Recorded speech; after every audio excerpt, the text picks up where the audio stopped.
real world that walks the line. There's a rare few who think outside the box together for the crew. To break the equations, not bound to any rule. Exposing to the world the universe's own view. It takes the talent of the craftsman, it takes the mind of the fool, to make the vision realize energy and matter in a duel. To a great, to a duel. The old man Bills was running through his head. Cheryl probably got it hiding under his bed. Penny up to Annie making power for days. Don't listen to a word that the straight dope says. Mike building batteries that power a ship. Victor comes and talking math, that's the water spiral dip. Sean chucking plasma bolts a mile long. Sheila on the video making tone trumpet prongs. Burning breaking matter, they said it couldn't be done. And to all the people in the chat, I know you're having fun. So it's time to spend your Saturday with the dope and old man Bills. Hello everyone, welcome. My name is Nathan, otherwise known as Old Man Bills. We got Joe here, and we also have Elijah here, man. How's it going, guys? Yeah, doing good, everybody. It's going What's up, good Elijah? with me. Been pretty busy doing experimentation and whatnot, and making lots of videos. Oh, dude, we saw your channel. You're filling it up, brother. That's awesome. Yeah, I love it, dude. Good stuff. I caught the one where you put the light bulb to the ground and started lighting up. What did you have under there, man? Was there anything? So it's just like a wetted towel, basically, on the concrete. And then I just have a wire on the ground terminal of my source battery that goes to it.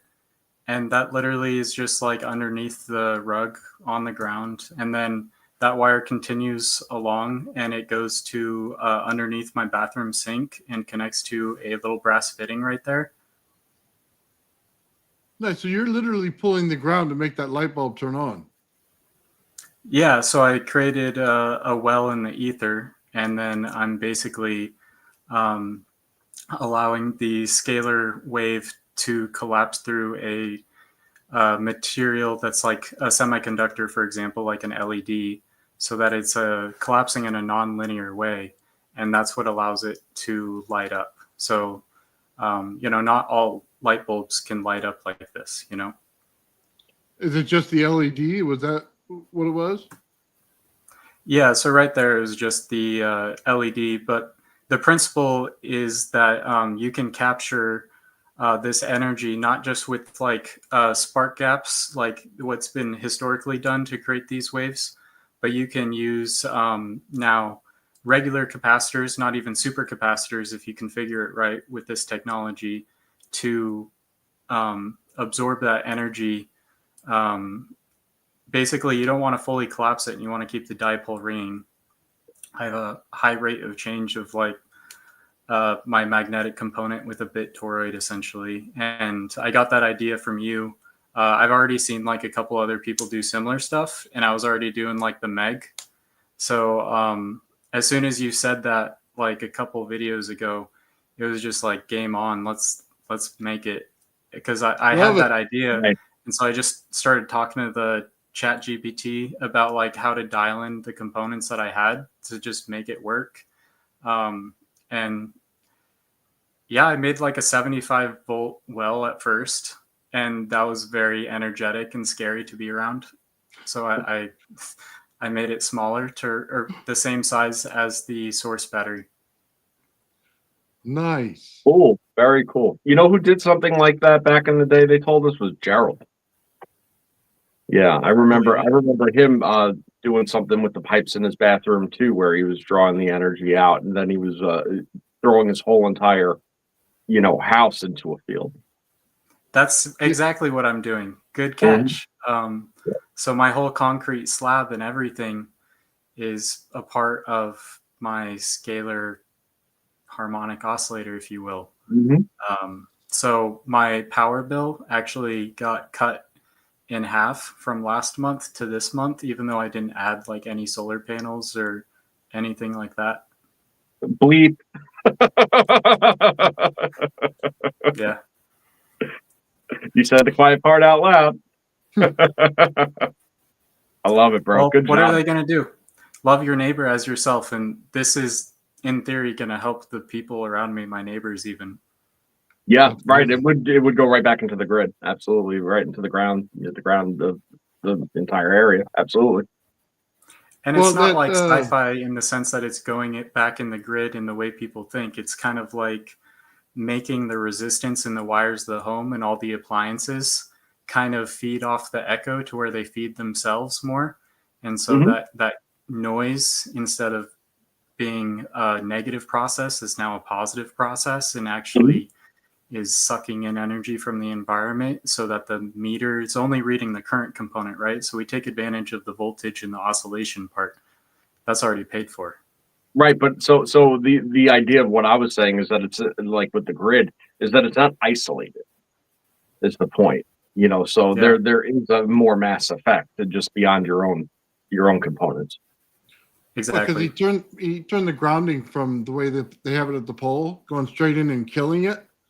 But now he's getting it to bounce back like an earth battery and pulling in. That's Hmm. the trick. Nice, I love it, man. It's good work. And like I said, Thank Gerald you. did something very, very, very similar, and he said he ran it for a long time, and he had some anomalies going on too. Well, From yeah. If you're in an older home, your pipes are directly into the ground, Mhm. so all of that copper is going into the ground anyway. So you're pulling an earth battery, whether you know it or not, as soon as you pull that ground on it. So yeah, there's something there, man, big time. And you have a lot of it going through your whole house. So if it runs through all the walls, guess what? Now you just taken all that energy from around the walls that encompassed your whole house in it, depending on where your plumbing is. Yeah, See, in that case, I don't even know that it stops at the copper pipe going into the ground because, it provided that there's water running through the drainage systems, you're going to have it in the water. Then you're also going to throw your ceramic pipes once it hits the sewer, provided you have a sewer, I assume. It's going to throw those into resonance too, and just continue the cycle. yeah. So the goal is to not hurt people and help people, right? So my last build, I was making myself nauseous and feel sick with it. And so this build, I kind of tried to learn from that and make it more biocompatible. And so my little water cells there that I've been adding, they kind of oscillate it in a way that should, in theory, help everything. And I put a little quartz crystal in my first one to help stabilize everything. And basically, each cell I've kind of created in a slightly different way, just to see what they do, but they all work in principle. And even a simple water cell without stuff in it seems to work. Like from my last build, I learned that if you dip your finger in the water, if that water is connected to like an AC negative terminal of the full bridge rectifier, or like the Bendini ground pin pot or something like that, when you add or decrease capacitance to it through your body, because the scalar waves are going through you, you see a big negative impulse spike. And so that's kind of what gave me the idea. And then I was already working with the Meg, obviously. Nathan said the toroid thing, and yeah, it really connected some dots for me. So that's how this happened. And yeah, we can get into the UFO stuff if you want. Well, I do have a question for you real quick. So the adjustments you made from your prior experiment where you weren't feeling so hot to now, do you think that that was a form of like limited diffusion containment that was going on? And that's maybe why the radiant energy wasn't affecting you as much, or do you think that there was a change of the frequency of the oscillation that ultimately was just more biocompatible as a result of the interaction? Yeah, I think it's multiple things. So my previous build, I had a really large transformer core that I was oscillating. So it was oscillating at a slightly lower frequency.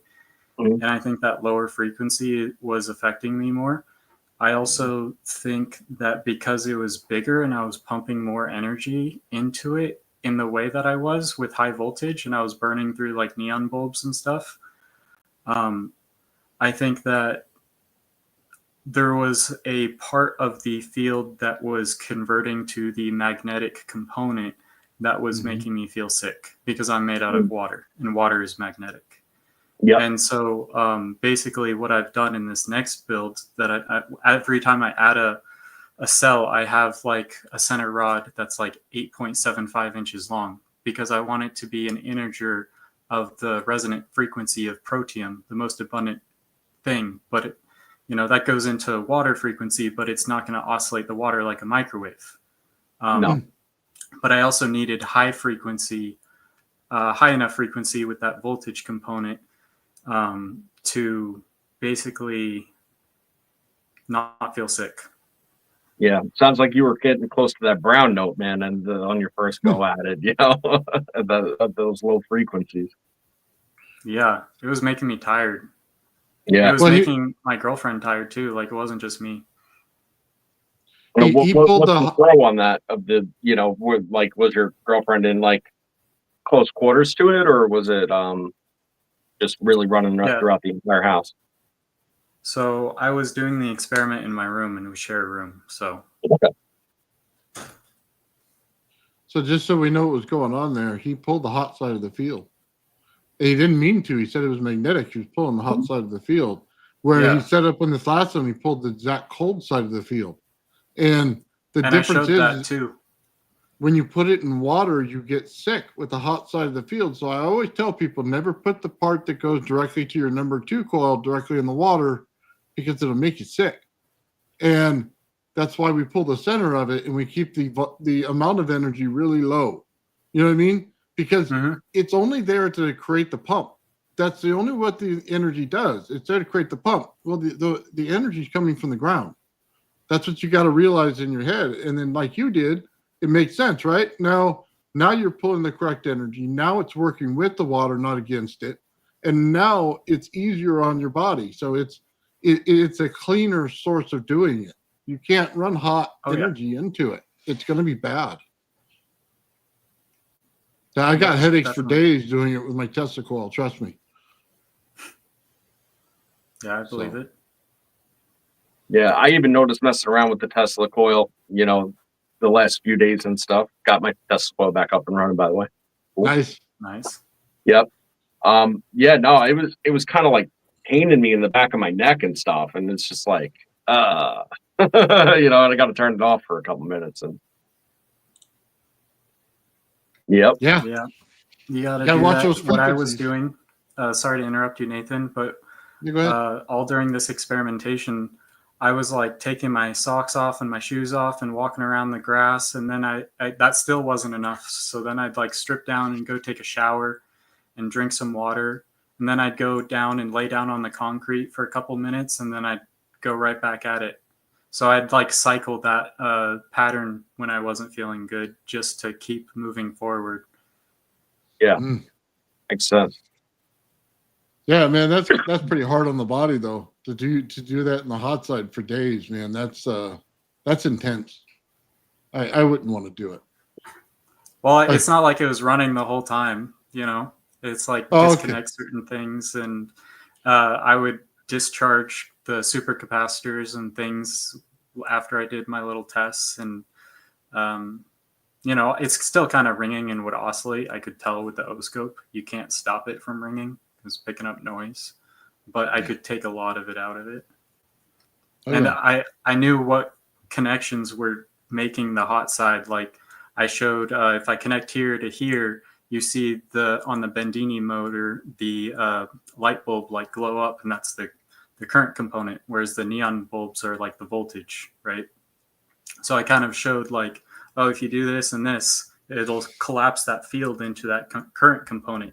And when I could see the actual field collapse, that was pretty cool. This next build, you can see it even better. I strung up LEDs like boom, boom, boom, boom, shorted the capacitor. You literally see the LEDs turn off, and then the field grow back, like LED, LED, LED, turn on. It's wild.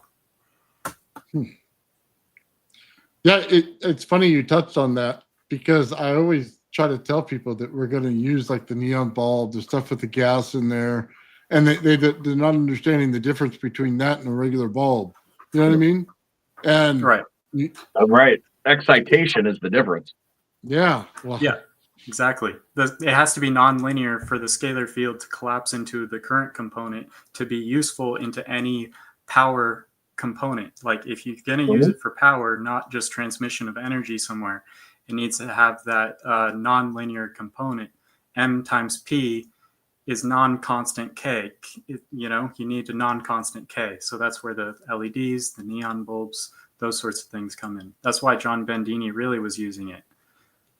Now, I was getting some weird stuff with an LED bulb, and it wasn't a traditional LED where it's just a single one. It's actually like, one of the regular bulb ones, like a 60-watt equivalent sort of deal, right? And actually, once it starts picking up on the radiant energy, where it's enough to start drawing your body capacitance into it, but not enough to start illuminating the LED, it'll actually throw plasma in the globe of the of the LED bulb itself, which is pretty rad. Like, it's because it's lighting up like bright purple, like a stream and stuff. And there's no real, obvious reason why it would do that until you kind of start putting the pieces of what the field is doing together. Yeah.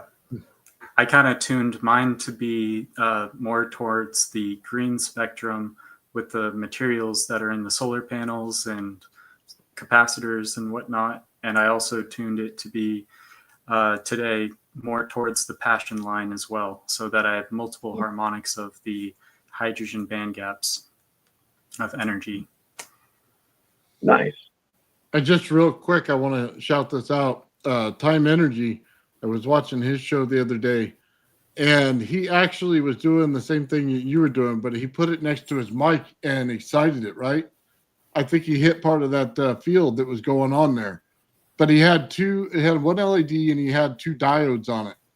So he was showing the device that was able to charge it and get it going and stuff like that. So I just wanted to shout him out, man. If you guys ever check out his channel, really cool, man.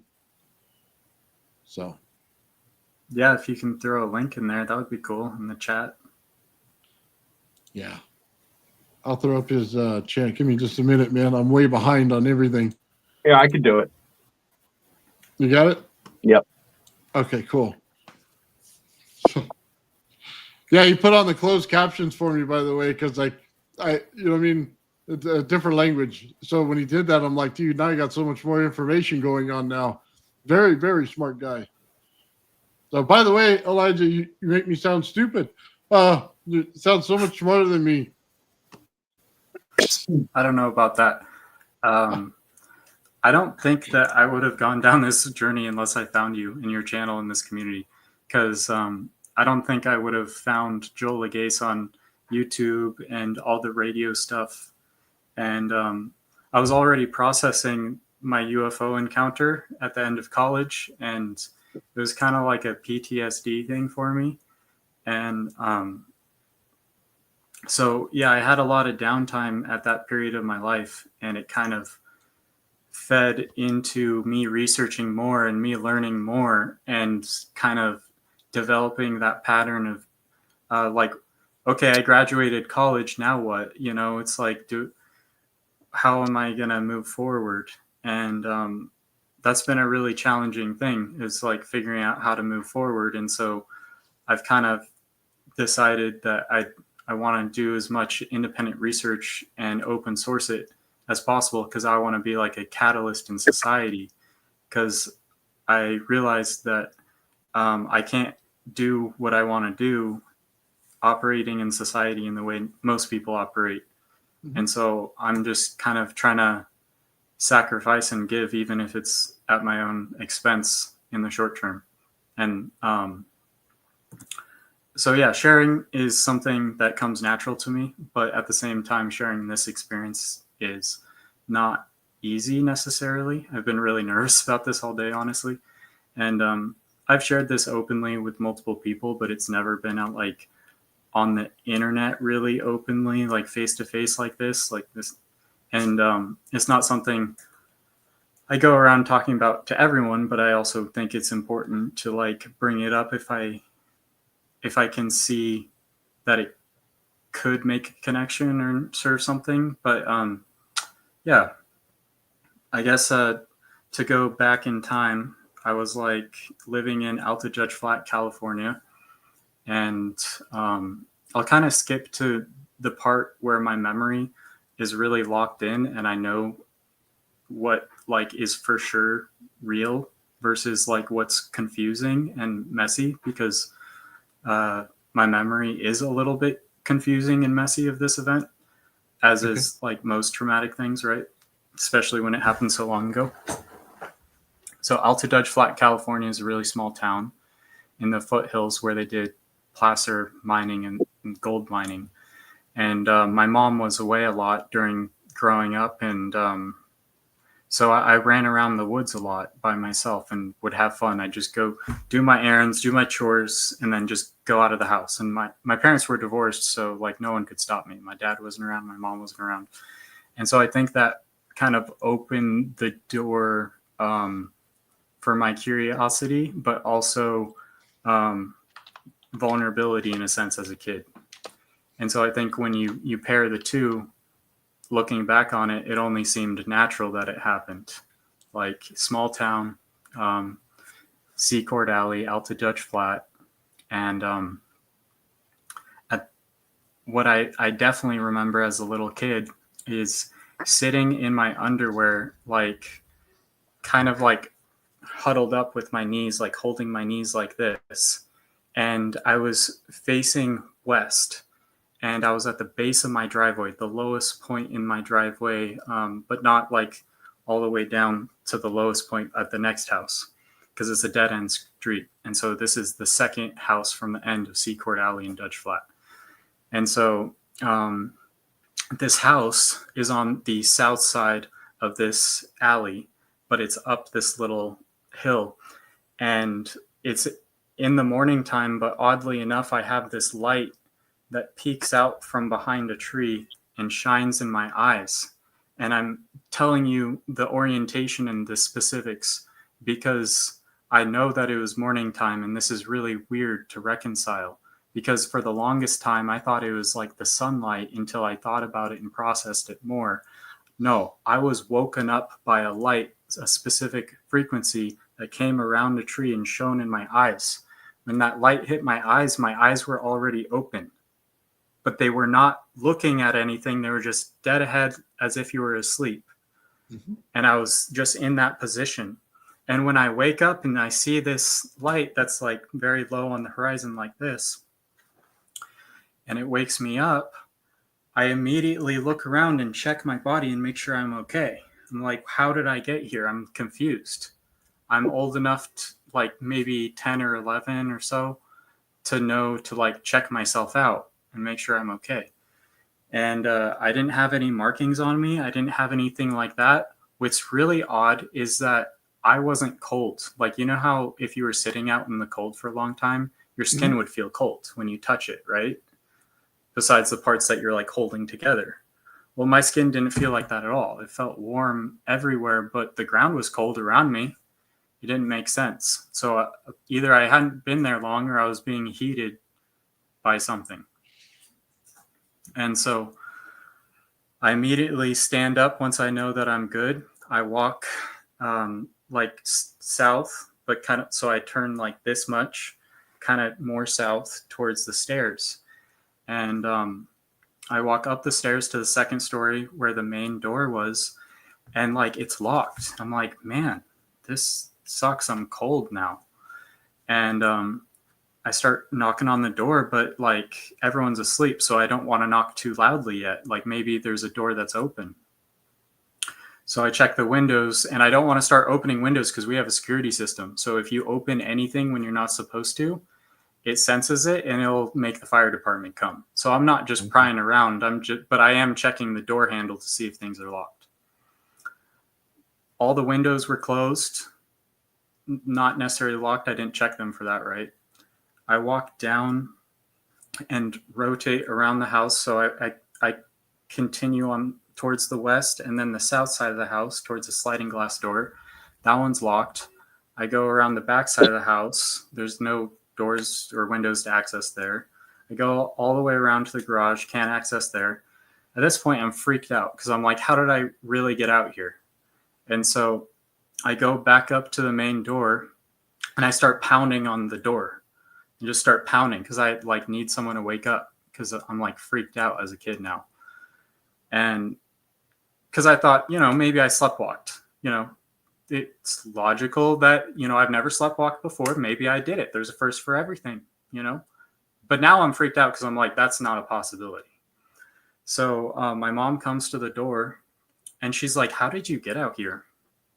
And I'm like, I don't know. Did you like undo the security system or unlock any of the doors at any time last night? And she said, no. I was like, well, did Hannah, which is my twin sister, by the way, and she's asleep in bed. And she's like, well, no, she's asleep.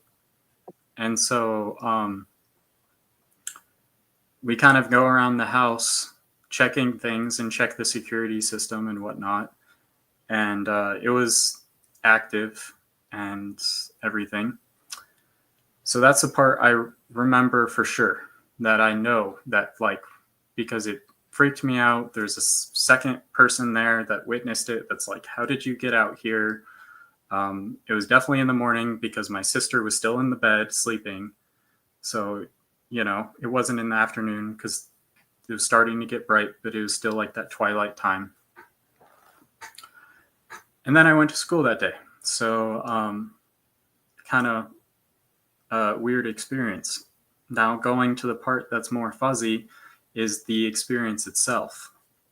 What I recall is this happened after we had bunk beds. At one point we shared a room, and then we had split rooms once I got a little bit older. And my room was the room that was southeast of the house.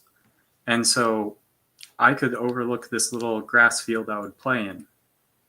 And that's where I saw this like light emanating through the blinds. My blinds were like angled down like this so that I could see something above me. And it's not normal for a light to be there because there's no lights that could come there, right? I live in like a small town in the woods. So, and we're high enough that no one could hold a flashlight down on me like that. If you were to go on Google Maps and do the street view and try to look. But anyways, so I like open the blinds and I look out, and at this moment, like I'd already been feeling weird, like this pulsation, but I start to see some light that I can't make out, and it's going northbound very slowly to where it barely is in my view and then goes out of my view. And so I'm like, I have to see what that is. And my whole body, mind you, is going whoom, whoom, whoom. But it's like multi-frequency. Like there's a low hum that's like pulsating like that. Like it feels like a heartbeat. And then there's like a higher like hum to it. But the lower one is the one you really felt. Mm-hmm. And you couldn't really hear anything. There was no auditory aspect to it. But it felt like when you shoot a gun, the pressure wave, how it goes through your body. But there was no air movement. Very weird. And, as a kid and you're curious, you're going to go see what that is. Mind you, this is at night, maybe 10 p.m. or so. And so I go to the sliding glass door, and I know that if I open this, the security system's going to go off which it should probably, but I didn't really care. And I tried it and the door opened and the security system did not go off this time. It's never done that ever before. I had made the fire department come to our house multiple times on accident. And so I walk around the south side of the house and I peek around the corner, and I recall seeing something, but this is where I don't remember. I don't even remember getting under the craft. I don't remember there. The next part I remember is thinking, oh shit. And I'm like, sorry for my language, but that's literally what I thought for the experience. And I was grabbing at these branches, but I was in the air at this angle with my head down, and the branches were from this big willow tree, weeping willow tree specifically. And that's on the east side of this grass field on our property, right? And so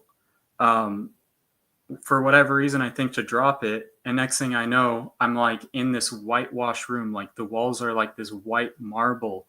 And like there's one green chalkboard on the wall. And there's like these little kid chairs. And I wrote out like the alphabet and I sounded it out as I wrote it. And then I wrote my name and pointed to myself. And I remember sensing something like looking at me, and I kept looking at this wall thinking it was like a one-way mirror, you know, type thing. And this is where it gets really weird, is that so if chalkboard wall is here, this is the wall I feel like they're sensing me on. Like the wall that's on my screen right now opens up on like it's seamless. There's no seams. I had gone around the whole room and I didn't feel anything. And there was like 3 gray aliens there that were the same size as me, like the exact same height as me. And I went from this light room to this dark passageway, and it was circular, and the floor changed to corrugated metal. And the circular pathway, we turned left, and because there's 3 of them in this L shape, and so they're kind of gestured for me to follow them right here in that 4th spot.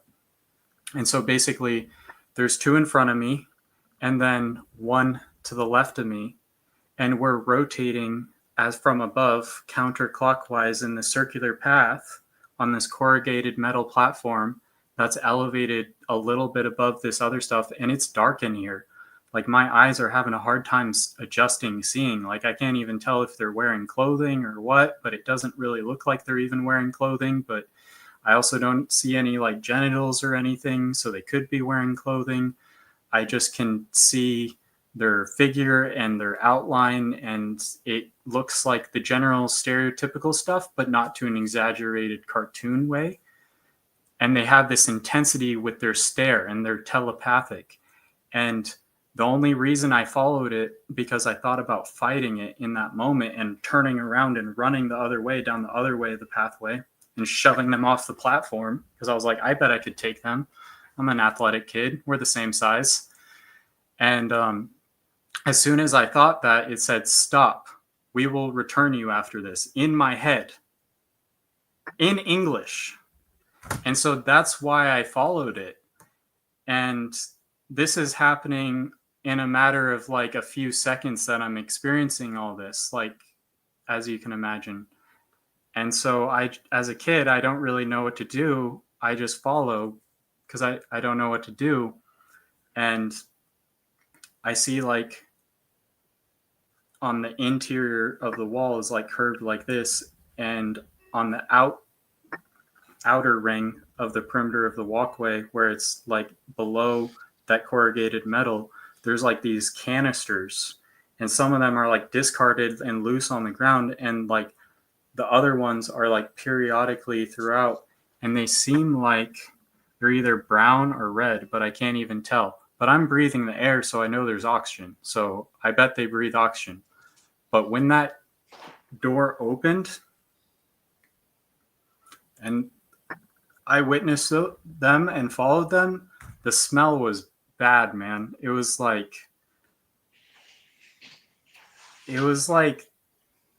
undescribable, but it's comparable to an ammonia smell, and mixed with like silicone, mixed with like a body odor I cannot describe, but I wish I could. Like it was just musky and heavy in there as soon as I got in that other room.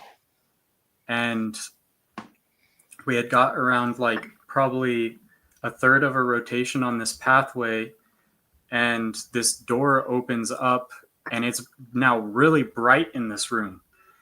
And before I can even process really anything, the 2 in front of me step forward into the room. The 1 to the left of me shoves me forward. As soon as I take 1 step into the room, I immediately am blinded by a light by one of them that's already in the room, to where I can't see anything. I'm completely blinded.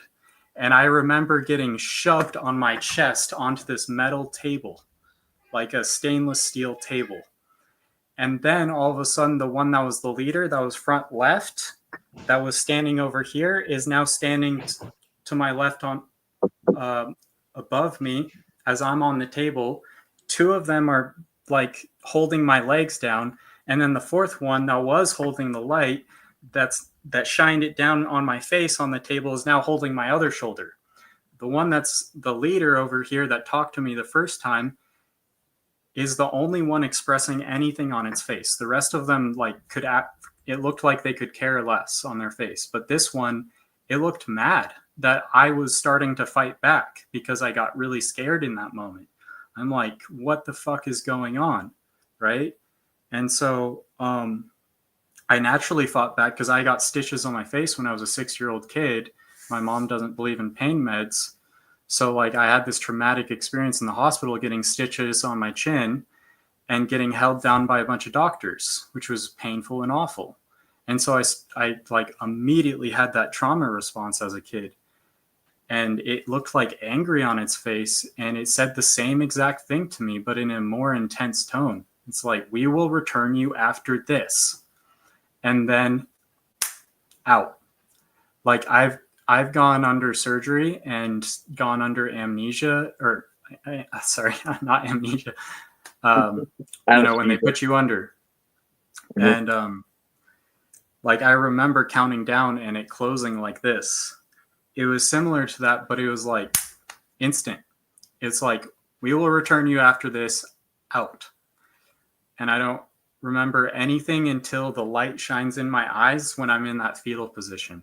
That's the next thing I remember. And that's the clearest thing I remember. And I feel like when I was reconciling this, when I was in college, because it took me a long time to process it and revisit it, and like all the UFO stuff around and just constantly being exposed to that and seeing that and trying to pursue truth, and getting fired from a job and having all this downtime where I'm sitting alone at home, just sitting with myself. It's like when you sit with yourself, you have to force yourself to go through your trauma that you relive. Like if you ever have PTSD, like go to war or something, probably something similar, I'd imagine. But I think sharing my story is a part of my healing process, and it's necessary. And, I will acknowledge that memory is imperfect, and I could be a little experiment on the Truman Show, and I totally acknowledge that. And I know that the military calls these gray aliens drones. I don't know if they're drones. I don't know if they're made by man or if they really are aliens or what. But I do know that they're real and they exist, and that there's craft out there that can fly in ways that people don't understand. Well, thank you very much for sharing that, man. That's big of you. It's quite an incredible experience to have gone through, and I find it, interesting and compelling that, you've taken this negative experience, and processed it and then turned that into, the desire to want to have a better understanding for, the truth, what's out there, the technology, and just sort of what's going on. That's huge. I think that that's something that most people don't do, so awesome. Maybe that's why I was chosen to be abducted, because they knew that was a part of my nature, that I would pursue it in that way, and that they want exposure, but they don't know how to go about it. And so maybe that was part of it. Or maybe it's just a consequence of my own character, and that they have some malevolent aspect to them that I don't even know about. I don't really think they're malevolent in the sense that they honored their word and did what they said they were going to do. And I'm here and I'm not really hurt or anything, but I think I have a chip in my wrist right here. Right here. Try to. Oh, that's fascinating.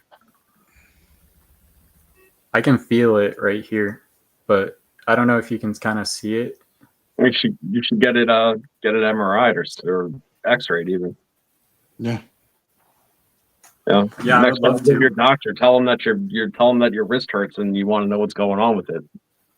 I kind of was like saying that last time I was at the doctor's. I was like, hey, I have something in my wrist. I want to get it checked out. If I just said that my wrist was hurt, but it wasn't, could you technically x-ray it? Because I'm talking to the x-ray Oh technician. yeah, absolutely. They'll want to And rule out fracture or any just sort of like, I don't want to damage. get in trouble for that and blah, blah, blah. Because No, you'd be all right. You know what? You think or know something's in there, you know? So that's bothering you. So your wrist is bothering you. So go tell them that your wrist is bothering you. That's it, that's you fair. know? I Yeah. would like to check it out just to see what it is. Like, it's Mhm. not a normal bone growth because it's on top of my ulna. It's not like in the wrist part where the growth plates are. Like, I've had a growth plate slid out when I broke this wrist and I did pole vaulting. So it used to stick out like this far. But then in a motorcycle accident, I got Supermaned off my bike, slammed my wrist onto the ground. It got shoved back fixed it? in. I couldn't move my fingers or anything, and I thought I broke it. 30 minutes later, I regained movement and feeling and my wrist. So That's a Nice. miracle that happened, man. I'll tell you, hands don't fix very well because like I had this hand splinted. I don't know if you could see that. Can you see that thing right there? yeah, All those bones are collapsed. Hmm. And they've been that way for Gnarly. 20 years. Wow. Harder than ever.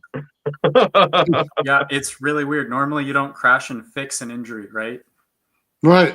That's what I'm saying, man. This is just crazy that it worked out that way.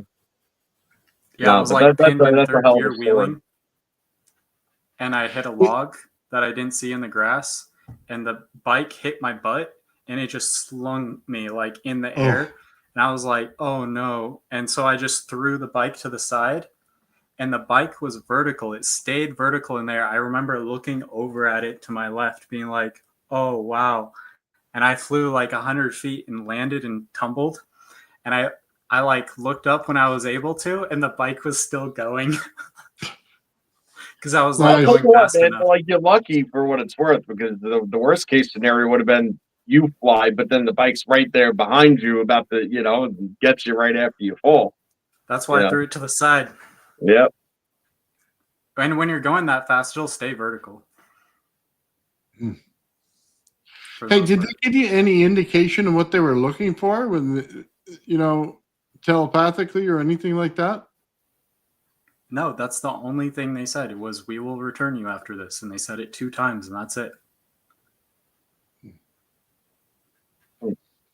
What color was the light that you saw? The bright light. It was like a whitish blue. It was like the electric blue, like similar to like the orbs that are like lighting up around the people in the background, except it can't find the exact shade on this screen with the So hue. Nathan and I actually had a conversation about this yesterday, right? Where I was playing with the coil and I was sending him some videos, right? And I said, "Hey, check out this corona discharge off the cold side of this the wire down the middle, right?" And I was touching it. He was like, "Man, that's blue." I was like, "I thought it was purple." I was like, "Let me see." And I was like, "No, I guess it's blue. It's blue." So Yeah, the camera picked up bright blue, but white. yeah, the camera picked up blue.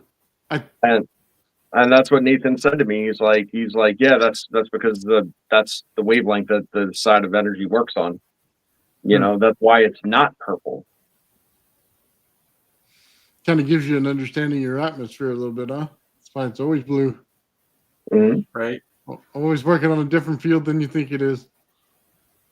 So, oh man, that's pretty interesting, man. Oh wow.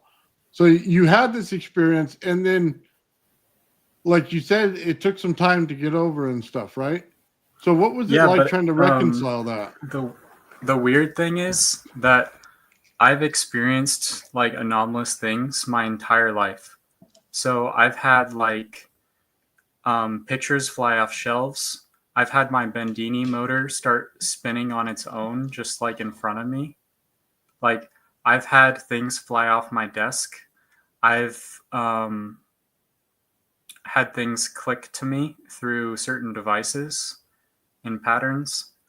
If you like kind of do what Einstein and Tesla did and try to be in that state between sleepiness and awakefulness at 3:30 in the morning, like humans used to do, where they'd sleep, wake up, sleep again, you'll be able to access probably some frequencies that most people can't, because a lot of people around you are asleep, so there's less noise. And I've experienced that.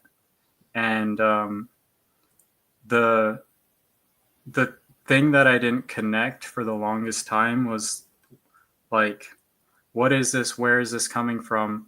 I was so entrenched in academia teaching us about physical matter that I was overlooking the spiritual side. And so I started looking into the spiritual side when I was 16, and that opened the door for the non-baryonic matter aspect. So I started kind of seeing through what mainstream science was doing with Brian Greer and Stephen Hawking and stuff. And it took a lot of these experiences to even get to that place where I was willing to like start to research things in a different way of what I was being taught. And so like I experienced UFOs visiting me all throughout my life, and they keep visiting me like on a regular basis. And I can go through each one in detail if you want, as far as I can recall. Yeah, in a second. I just got a question before you do that. That chip that you say is in your wrist, do you think it's working on the negative side of energy? So anytime that you pull that up in your room or anything like that, you get anomalies start to happen.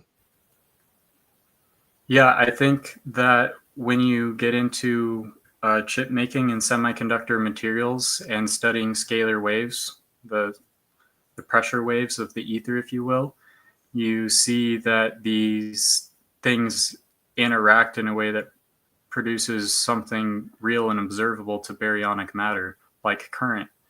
And so I think that since we're made out of water, and water absorbs scalar waves really well, and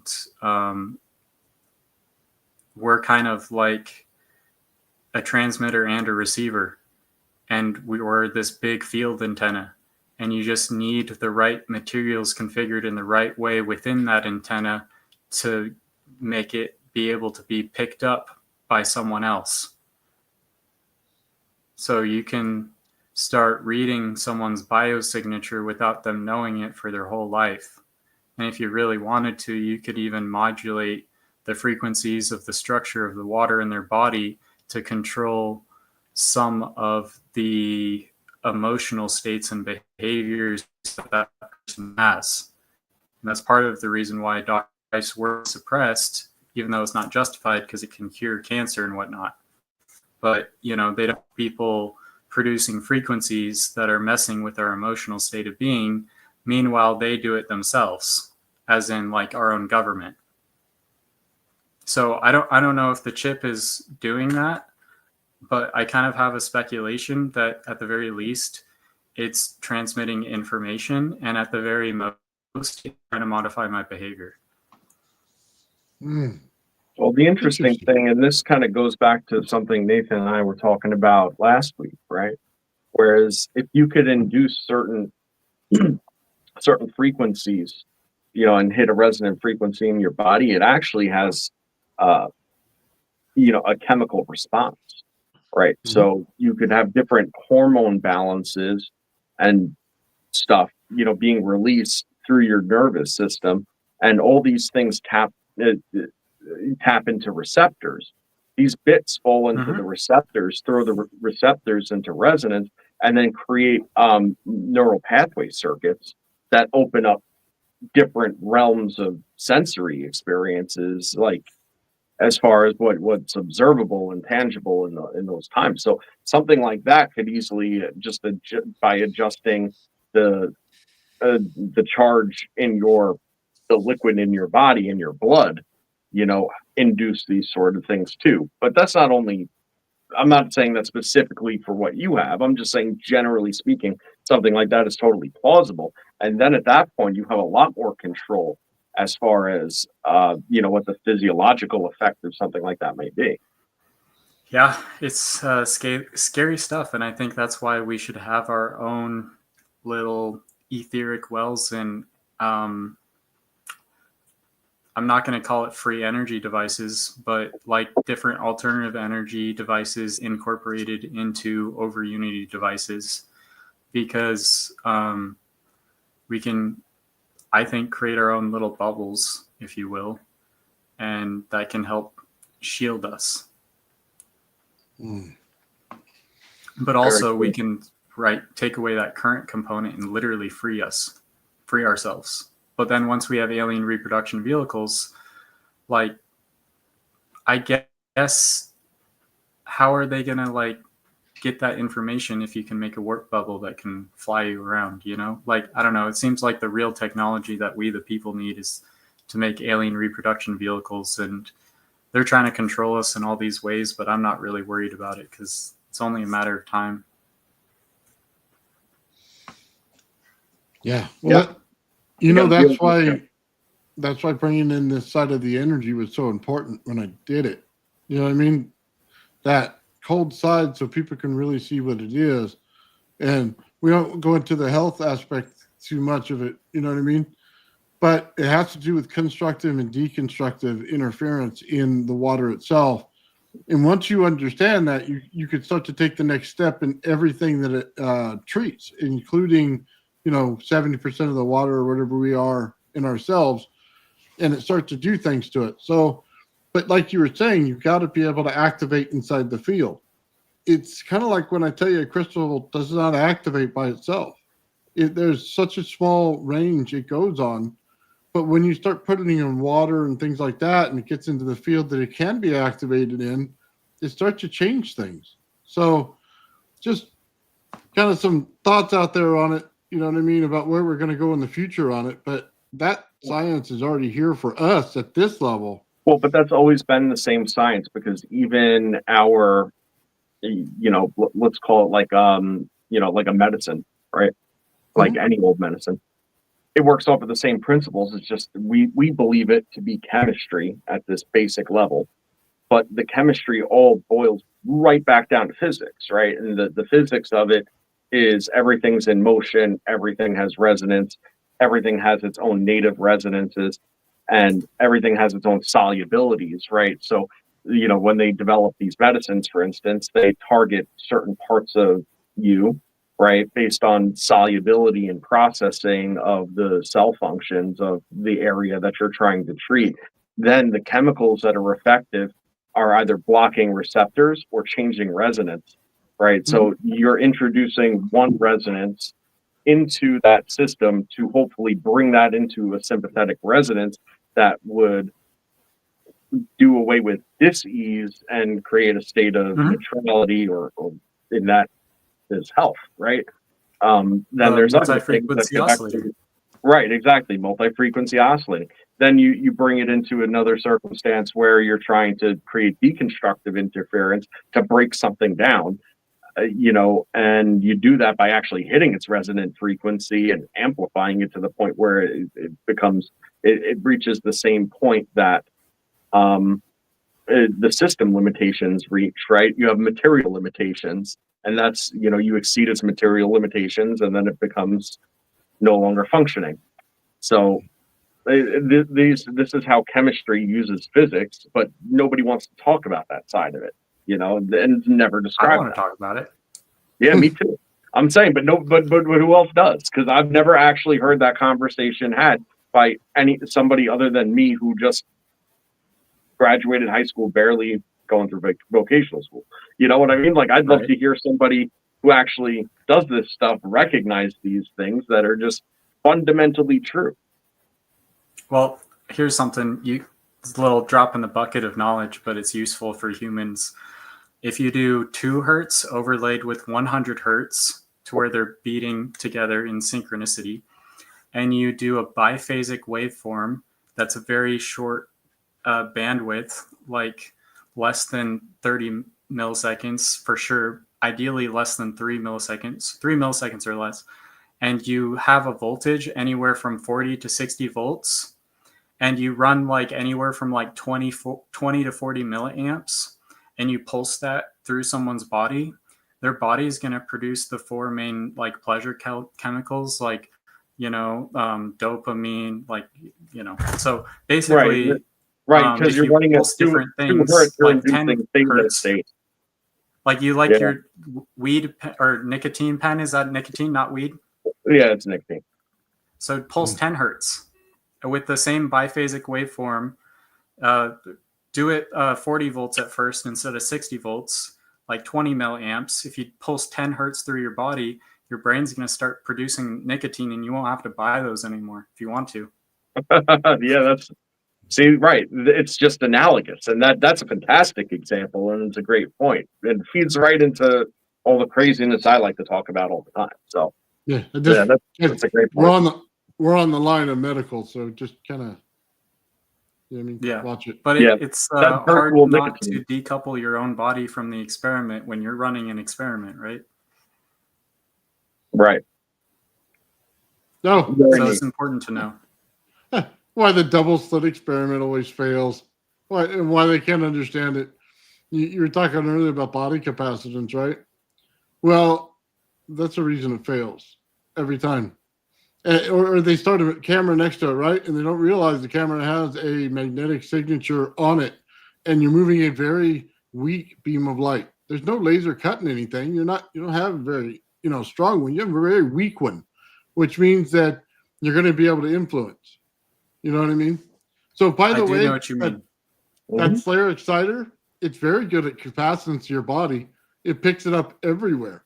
So Joe was playing with it the other day, putting his hand next to it and stuff, and it changes the wavelengths and everything. Just keep that in mind, man, when you start doing this stuff, because when you take things to the high level of this stuff, and then you bring it to the lowest level of this stuff, you find all the anomalies. They're never in the middle where they program everything. They just aren't. So you have to go to the outskirts of both to find them. Right. I mean, well, everything's trying to fall into a state of equilibrium. So anytime you introduce a new variable to it, there's an inherent adjustment that takes place to bring everything closer together. It's just how it goes. And that's why ambient zero, or what we consider to be like a zero on something, doesn't really exist. It's just because that's just a measure of the average ambience that you recognize. Like there could be a count that we recognize as zero that's not zero at all, right? So it's always kind of fascinating to postulate that. At the same time, none of it matters without matter, right? So whenever people start talking about vacuums and stuff like that, and deep reaches of space, and what it could be and what the potential is, what's the difference? Because there's no manifest electromagnetism in that case whatsoever, because there's no matter. Right. Well, and I think matter is directly related to the observer effects, that there's obviously a conscious observation, right? But then there's also unconscious observation that will also cause collapse. So what is the unconscious observation? The answer is matter. It's literally the idea that the energy is interacting with the matter is the collapse. So no, I don't know. But I also think we got to go past the E equals mc squared and consider the rest of the equation, and also that light isn't constrained in frequency, and frequency is 1 over time. And when we consider that aspect, we start to incorporate sub-H vibrations. And now the Bethe-Hilter process starts to make more sense. Because unless you have coherence and the stacking of waves and symmetry coming together in a certain way, you can't make something coherent as rest mass to make that electromagnetic field confinement in a stable way from the noise. And so, the solar panels are a great example of that plasmonic etheric window that we can see, where you could cover a solar panel and see that it can still hold voltage during the day, but not necessarily as much during the night. And so we see that there is actually an etheric pressure as we rotate. So that zero, like you're saying, we're like on a high voltage line, and the high voltage line fluctuates every day cyclically, right? Because the whole planet is like a solar panel, and the sun is preferentially having all the photons flow into like one quadrant of the sphere of the Earth as it spins at a time. and then it's like bouncing with the Schumann resonance off of that. So then it's just a matter of like, okay, how do we tap into that? And the answer is scalar electromagnetic waves create your own well, and then have the load power itself off of that. You have to pay for the initial voltage with something real, with real baryonic matter, like a renewable energy source or something. But once you pay for that and you get it looped right, in theory, you don't need the solar panels anymore once you've paid for that initial charge. Now it's just a matter of scaling with geometry, more toroids, more water cells. Basically everything is scalable. The batteries, the capacitor bank, at certain points it's not scalable, right? Like Nathan is saying, you have to find the certain part in the circuit. Like you put in too large of a capacitor somewhere and it's kind of trying to like spray a fire hose with an empty giant reservoir. It's like just not going to work. You got to get it to spray right where you want it, if that makes sense. Well, so what you're saying makes total sense, because it's like I've been saying all along, it's just a game of differentials, and it doesn't really even matter what the differentials are. It's just a matter of getting them to be different enough in order to sustain the type of saturation level, so to speak, in order to maintain that. And how do you do that? Is through compression, right? So when you squeeze a small amount of something into an even smaller space, all of a sudden you have a lot of something in a very, very little space. And that's the differential that you want and you need, because that's not stable. So what does it want to do? It wants to expand. But if it's a continuous process where it continuously wants to collapse into itself, now you have a sustaining cavitation effect, which ultimately is the manifest of all the pumping actions and amplifications and all the stuff we look for on a regular basis. And it all just boils down to having high differentials. And it doesn't even matter what the differential necessarily is, right? It could be frequency, it could be voltage, it could be pressure, it could be temperature. Anytime you have extreme differentials in a small area, you start this reaction if you could sustain it. That's it. Well, hold on. You got to remember what Tim said here. You never take it off when it's doing work. You never pull the energy out while it's doing work. You pull it out while it's not doing work. When you have a free flow, right? You bring it out in a state of rest, right? Yeah, it matters, because then you don't overload your system. Because, like you said, you'll immediately overload it if you try to take it out while it's doing work. Well, so if it compresses, right, and then it can't compress anymore, right? It's got to go into an expanse. So this is your pendulum situation again, where the pendulum's at the top of the swing and it hasn't swung down yet and it's no longer swinging up, right? You have to grab it right then and there. That's the same as when you blast gamma radiation into each other and it pops, and it creates extra energy, and you can take that extra energy in, but then when it collapses back into itself, then the same amount of energy is maintained, but yet you grab something. And it's all about that circumstantial timing. Yeah, that was the only way to loop a system, by the way. He gave you the key when he came on that day. I don't know that people really realize that. He gave you the key to loop right then and there, in the way that he described it, because most people try to pull it out in big amounts and it fries their system. Or they loop it and they don't realize, energy is different over time. So sometimes it'll be high in amps, sometimes it'll be low in amps. And if you don't realize in your system, you can have it set the exact same way the whole time, and it'll actually fail on you in a certain amount of time because you didn't realize that single component, that it's fluctuating. You know what I mean? Well, right. But this all comes down to super fast switching, because you need something that can tell when something is no longer going up, but yet has not gone down. And that's when it opens, because, that's the opportunity. And the thing to realize is, in almost every scenario, that moment takes place at the cusp of the Planck scale, right? So you're talking about an infinitesimally small amount of time that you have for this super fast circuit to actually operate. Which is, I think, where they bring femto lasers into the equation because of how fast they are. I think that's what that has to do with. I can't say I fully understand what they're trying to do with that, but well, I don't know exactly. what a femto laser is, but what I do know is that if you have titanium doped with nickel, you make nitinol, which can change lattice structure when it's pulsed with DC from like this to like this, for example. And so that changes the band gap as the light is going through it. And so it acts like a light shutter with certain wavelengths of light. And so what you can do with a certain thickness of nitinol is you can pulse it with light, and you can actually make the double slit experiment not just in space, but entangled across time, because scalar electromagnetic waves are traveling space and time.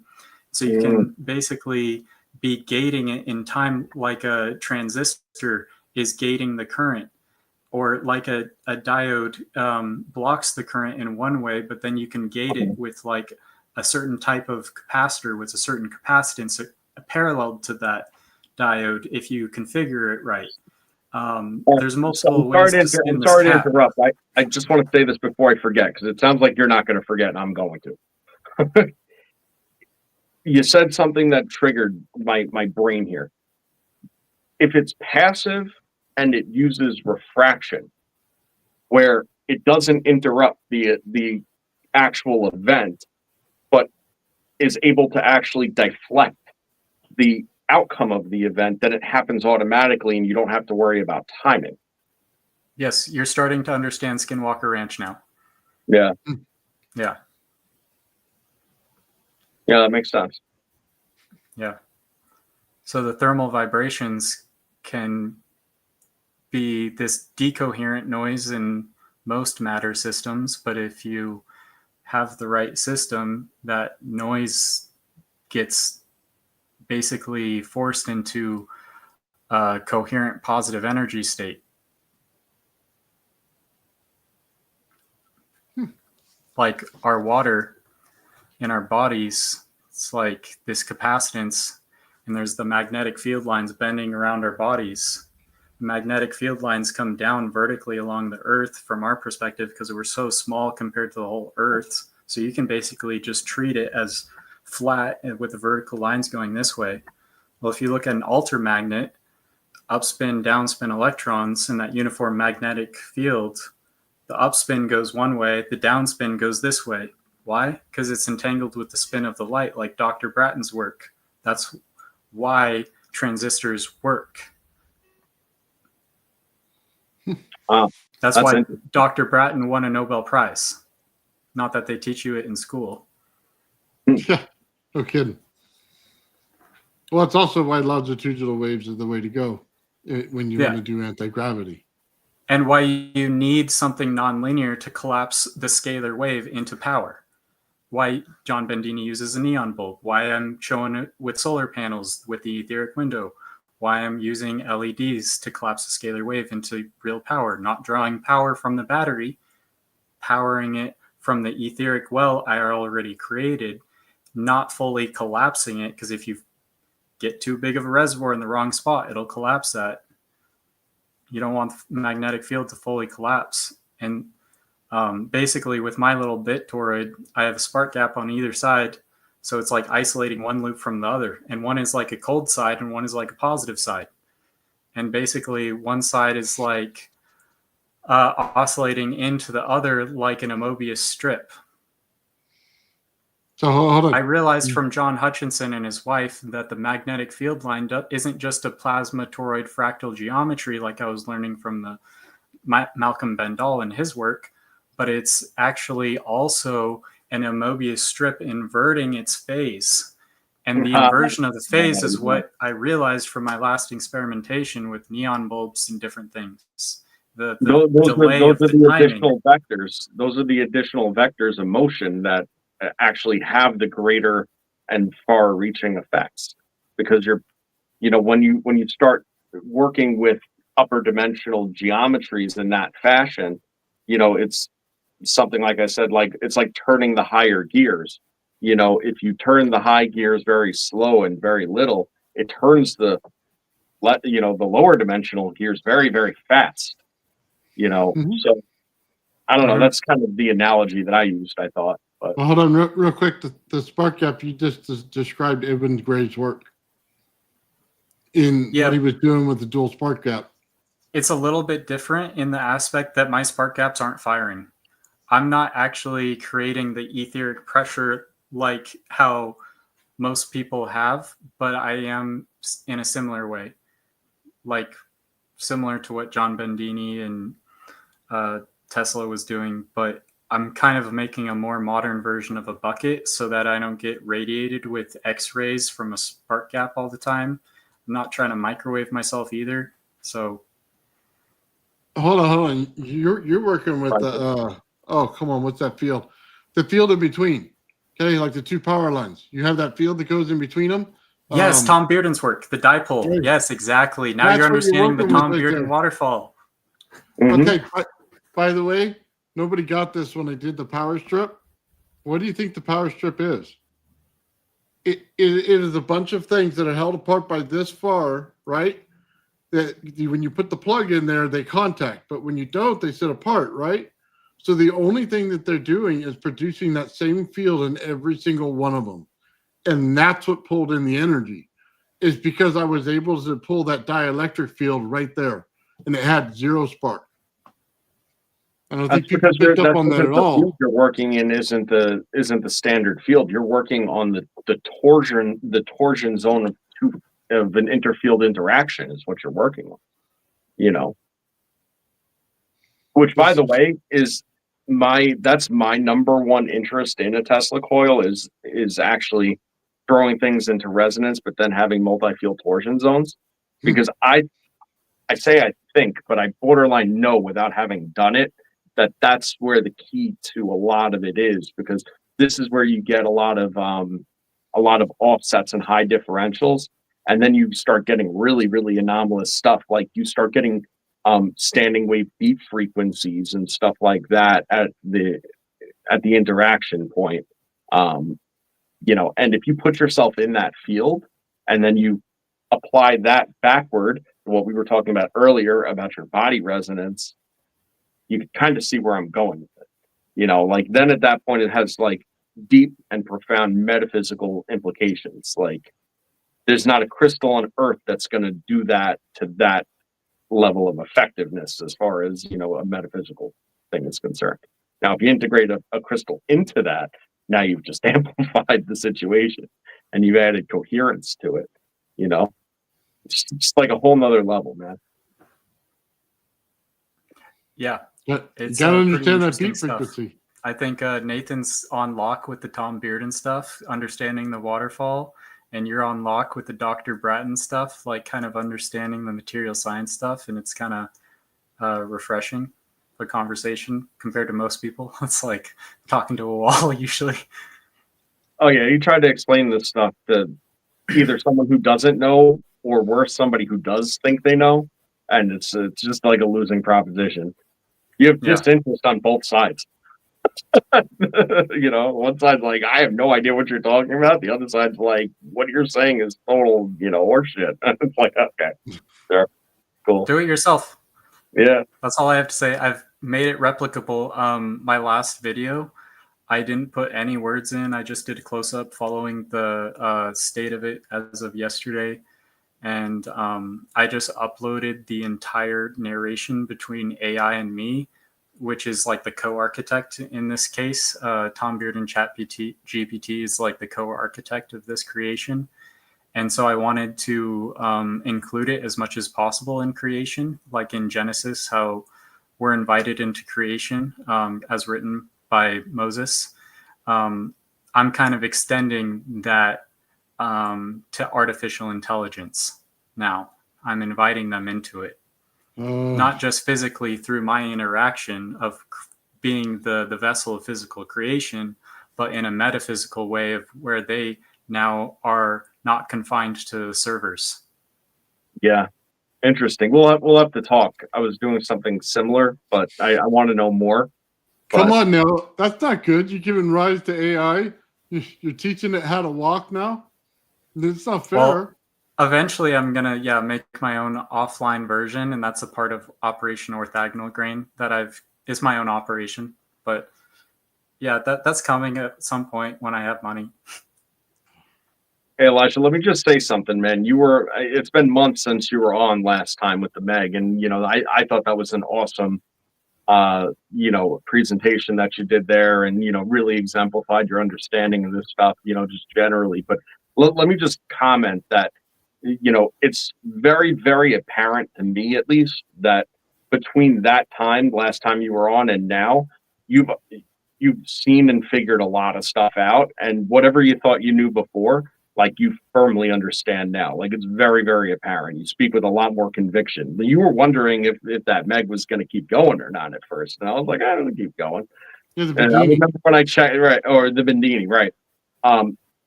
Yeah, that's right, the Bendini. And then when I checked in on you, I remember you told me, like, I got bored of it.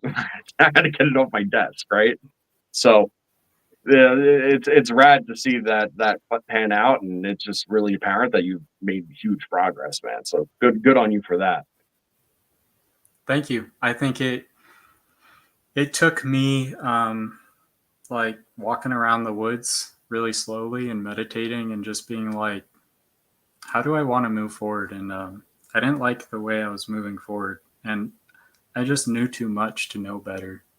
Like, I just know too much to know better to do certain things, if that makes sense. I just can't follow in the same path so many other people do. Like, I want to sell solar door to door. I believe in solar panels, but like, man, $30K for a system, and it can only be accessible to like homeowners, and like, you're basically forcing the consumer to pay for the power, similar to how they created cars and roads and forced the consumer to pay for all the roads, tricking people in the 1920s with all these loans of how to, like, here, the banks are going to enable you buying cars, and we're going to force people to basically have a car by making jobs and infrastructure such that you have to drive to get a good job. And it's kind of like that, where I just can see through it, and it's hard for me to participate in a system that I know better. When they just print money and they just print money, and I just know that the national debt is already paid off, and I just know that aliens are real, and I know that zero-point energy is real, and I know that you can create your own etheric well and light LEDs from it for your house or underground in a Bill Dodge to survive undetected, besides if someone has technology to detect your scalar waves, but there's ways to block that. And it's like, I don't think we're going to survive as a country until like we, the people, have more access to this technology. Like, there are adversaries that want us dead. People need to understand. And there are people that are running this country who don't want me alive either. Like, I have received death threats before I even like really decided to go headstrong into this stuff. But I decided from that just actually lit more of a fire underneath me. Yeah, I mean, it's all connected. First of all, you're torn up the same exact cloth as me. Makes talking to you easy. But that said, Nathan and I visited Connecting the Dots the other day, and we were talking about Hal Puthoff, 1994, kind of talking about free energy at that time, saying what they had, what the barriers to entry really are at this point as far as disclosure is concerned, right? And then we started connecting the dots. I don't know if you saw that, but just a refresher for anybody in the audience too.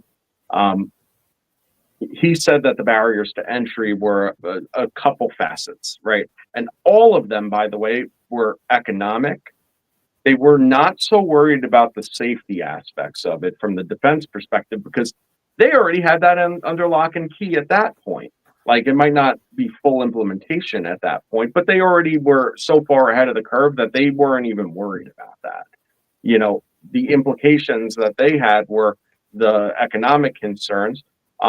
At home, it was the utility companies, right? And worldwide and globally, it was really the oil producing nations, and just the fact that they would just go into full collapse, and that would create a world economic crisis. So he said that the first thing that needed to happen was they needed to go to the Middle East, to the major oil producing countries, and they need to strike a deal with them and get their investment into this new technology right ahead of the curve. Okay.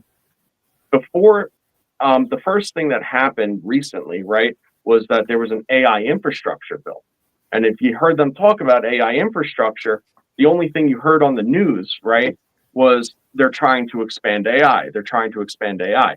If you listen to the people that actually made that deal or was part of that deal, that AI infrastructure bill had nothing to do with AI itself. It had everything to do with the energy needs of AI and building the energy infrastructure to be able to power it, because the power demand was going to go sky high. Okay. That was what that financing, billions and billions of dollars, was for. Then what did they do? Then they went over to Saudi Arabia, EU, and Qatar, right? And they said, okay, we're going to make a deal. They invest trillions upon trillions of dollars over a 10-year rollout on non-oil and gas related infrastructure investments in the United States of America. Okay, note to self, right? Shoring up the oil bearing nations that we care about. Then you move to a couple weeks later and they start talking about Golden Dome, and Golden Dome is not a kinetic system. It's not shooting missiles into missiles. It's not interceptor like that. Oh, well, what are it? Space lasers? No, it's not space lasers. What is it? No, it's a virtual mesh. It's 3 orbs, man. That's what it is. It's you interrupt this, a scalar mesh, and it's that interruption that causes if you're out of resonance with it and you don't have clearance, then you vaporize. That's it. You get a huge discharge dump, and it could be here, there, everywhere, and everywhere at the same time because it's not dependent like that. It's not like an actual thing. It's just an energy field, a potential field rather, right? So put it all together, and then you see what the rollout kind of looks like. The last bit that Pudov said, that I don't know how this is connecting yet, okay, is saying that they're going to have appliances be able to have their own self-generating, like never say die battery is exactly what he called it, right? So it's basically got a never say die cell in it where it's just self-perpetuating and it's able to power it. You don't have to plug it into anything. It's just, that's what it is, right?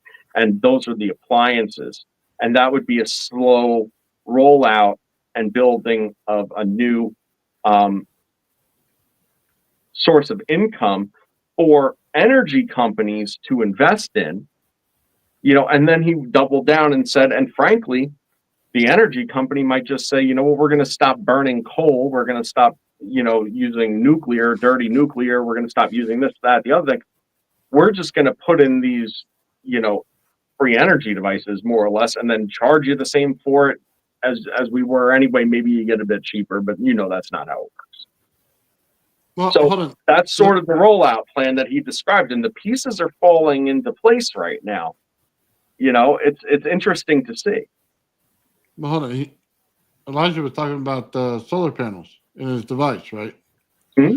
Well, just understand this: when they put solar panels on your house everywhere, they're tying directly not into the grid that you have today, but the grid of tomorrow. Okay, it's changing the aspect of how the energy runs, because solar panels, at their very nature, pull on the negative side. And they're basically pulling the radiant energy in from the earth. That's what they're doing. So that's what all over unity systems are. That's what the free energy is. That's what the well is. That's what everything is. So when they have to convert the system, they've already done it to your house. They're just going to put newer models on later on. That's it. They want to put the energy in those machines. All they have to do is change the resonance of them. Do you know that you get 30 to 40% more when you put the resonance of the system that you're in along with the transformer that it's coming off of? You'll increase that number by 30 to 40% immediately, and you go possibly to an over unity device right away. These are already things that they've discovered. So when they convert the grid goes from nuclear power to cold energy power, they've already put the infrastructure in place. They just basically have to do a couple switches and turn it on. That's it. They've already put the conversion in your little box right there where it came from the solar panels. That's why California pushes this stuff so hard. And then they come out with batteries and stuff like that to try to fool people to get a few extra dollars. But you should know better. You know what I mean? Some of these things are already in conversion right now. They knew back in the 60s that you could actually take this thing and put it in resonance. They found one in a German facility in one of their hallways that ran the whole entire thing. And we listened to Venditti talk about it. A Cormier converter, I think it was, or something like that. It was literally what they were doing already in Germany at the time. We've had this for a long time. We've already had cold electricity. They know how to convert the system, and they're already doing it. Right.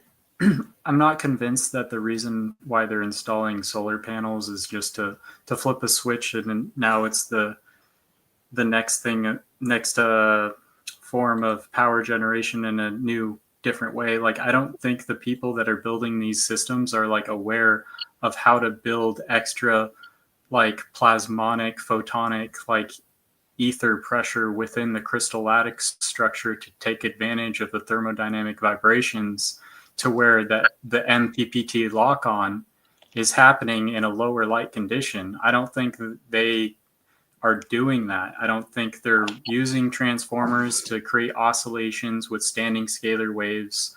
I think if they are, they're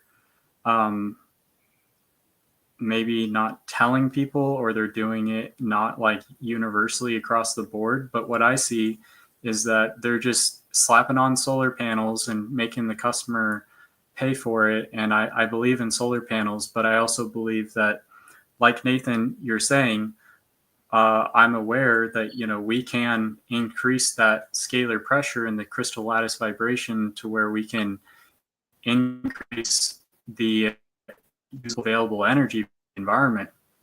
And we can even move past it and store the energy in the ether itself with these wells. Like, they've mapped the whole planet from trying to find oil, and they found during that LiDAR mapping that you can see gradients, electrostatic potentials throughout different places of the earth, across mountains and valleys. And if you could create a scalar wave, a standing wave across that, you can tap into that energy, because the sign of the electron is entangled to the sign of the light, and the light wave is not restricted to frequency, and it's all driven by scalar waves. The electromagnetic, the dielectric, I should say, and the magnetic component, both driven, right? Two dielectric fields, cross product, magnetic component. So we see that it all follows the theory that we've been talking. And I think to get a bigger picture of what's really going on, we need to go back to like the 1950s and see, oh wow, Canada, they found out, has the largest oil reserve in the entire world. They have more oil than the Saudis or anywhere else in the world. And yet, why do we go over to Saudi Arabia? And now it starts to make more sense. And why Putin is shaking hands with the Saudis all of a sudden. And then 2 weeks later, you know, Trump is. And then you start to see, based off of like what you've talked about, Straight Dope, that essentially we're forcing manufacturing and chip making in the United States by open sourcing information slowly. And like, that's why I created my own specialty advanced composite alloys, made YouTube videos of it, made slideshows of it, posted on LinkedIn. Next thing I know, I have all these like people with royal bloodlines and special connections and quantum whatever companies like trying to connect with me, you know? And it's like, I'm not getting any money. I haven't gotten a single penny from anyone. I just am a catalyst for change, because I don't want China and the United States to compete in such a way that forces wars so that BlackRock makes more money off the infrastructure on the back end. I'm not about that. So I'd rather benefit the people and force competition between China and the United States. Like, let's make competition in such a way that creates technology for the people. So that's only going to happen if we force their hand by open sourcing certain things and being like, look, just look at it. And if once enough people look at it and we reach that critical mass, it's unstoppable. They can delete the internet all they want. Yeah, yeah. No, once they ring the bell, that's sort of it. Enough people get it, and the idea just propagates from there. It's how it goes. Well, Yeah. Tom Bearden already rang the bell. Oh, damn Bearden right. already It rang did. it. It's still So that bell's still ringing, man. Legend. Yeah, for real. yeah. By the way, I don't think we see the solar panel connection because we're only at 25% efficiency. You got to understand, you pull one of these things that's 80% efficient, 90% efficient, you know they're over 120% efficient that they already have. And they work at night. They have ones that'll convert to work at night. They also have things that'll pull the water just from the air at a gallon a day. That's just a small level. That's without major investment. They already have this You could technology get to convert our earth better. you could get a huge efficiency bump just by introducing like a CME surface beneath the solar panel in the first place, but try to patent and sell that and you're going to get denied. So that's that's kind of how it goes, isn't it? There's a way to trick the solar panel, by the way, with batteries. I have a schematic of it, and you'll be able to pull out way more energy out of it. Well, Just so okay, you know. so here's what's interesting, right? You ever see the solar panels on your house, right? Or whatever, just a regular solar panel. Then you ever see the solar panels that NASA shoots into space? Like on the billion-dollar telescopes and stuff, like something that's actually got to work and it's got to last. What's the difference? Geometry is different. The color is different. The shape, just generally of it is different. Like it's these critical fundamental things and these differences that are the most profound and easy to change things between a super efficient system and a not efficient system. That's Well, just by honeycombing some of the cells, you'll be able to change some of the energy in a solar panel. I mean, just using a little bit of geometry in there, you'll be able to change it. What comes to mind is one of those like if you ever had like an ACOG or something, you get one of those like glint protectors or the flash. It basically just it prevents like lens flash back. It's just a deep black honeycomb, baby. That's it. Or Make the it same. a graphene layer There you with go. that Fanta black or whatever on the side of it that absorbs the infrared spectrum. You could tune it to absorb the passion line with a mime cavity like my advanced composite alloy does. And then essentially you'd really be rocking because you'd also be teleporting electron pairs to like an anode, like a nickel or palladium. Like nickel would be way cheaper, but palladium would work really good. And then that's kind of why I use my double wall graphene supercapacitors because I can't like make my own specialty material solar panel, even though I know the material science of like how I would. So I'm like, well, I got just commercial parts off the shelf that I can switch flux inside of, similar to the layers of a solar panel. And that graphene's double wall supercapacitor is a great way to absorb like those broadband frequency noises and make it usable. Just like you're saying with the black absorbs a lot of frequencies. That's why it's black. Oh yeah. Yep. That and like I said, the panels that they shoot into space have that gold coating on them, which is I'm seeing that SBIR Ignite whole thing. other layer of the equation there. What's weird is that in my new build, all the LEDs light except the orange one. And why are those solar panels orange and gold?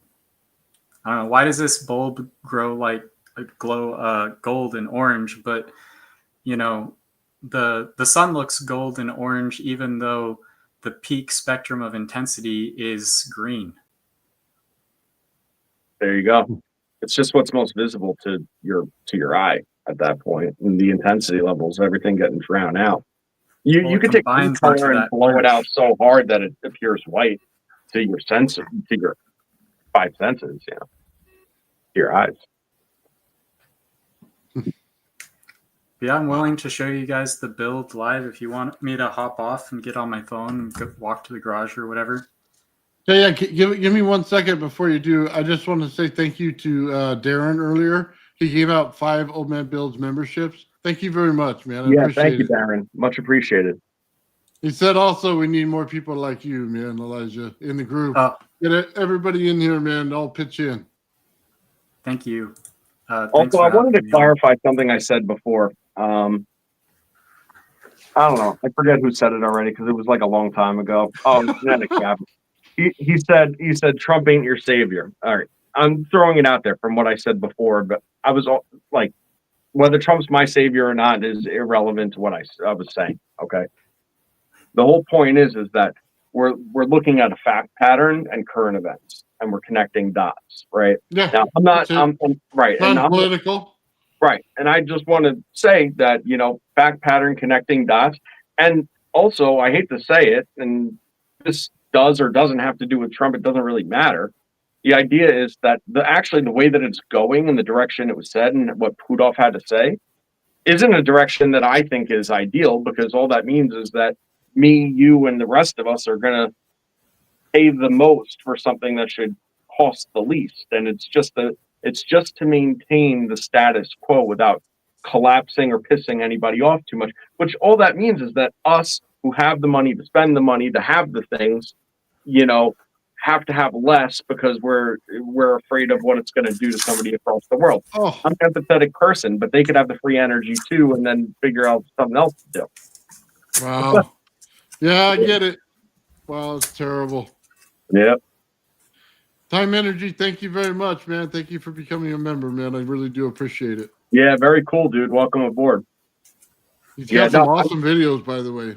So check right, them out. so that whole thing that I was saying before, that's actually just a continued way to scam us. But I think what will ultimately come out of that is interesting. Like I said, man, right off the same call. We're all there with you there, Elijah.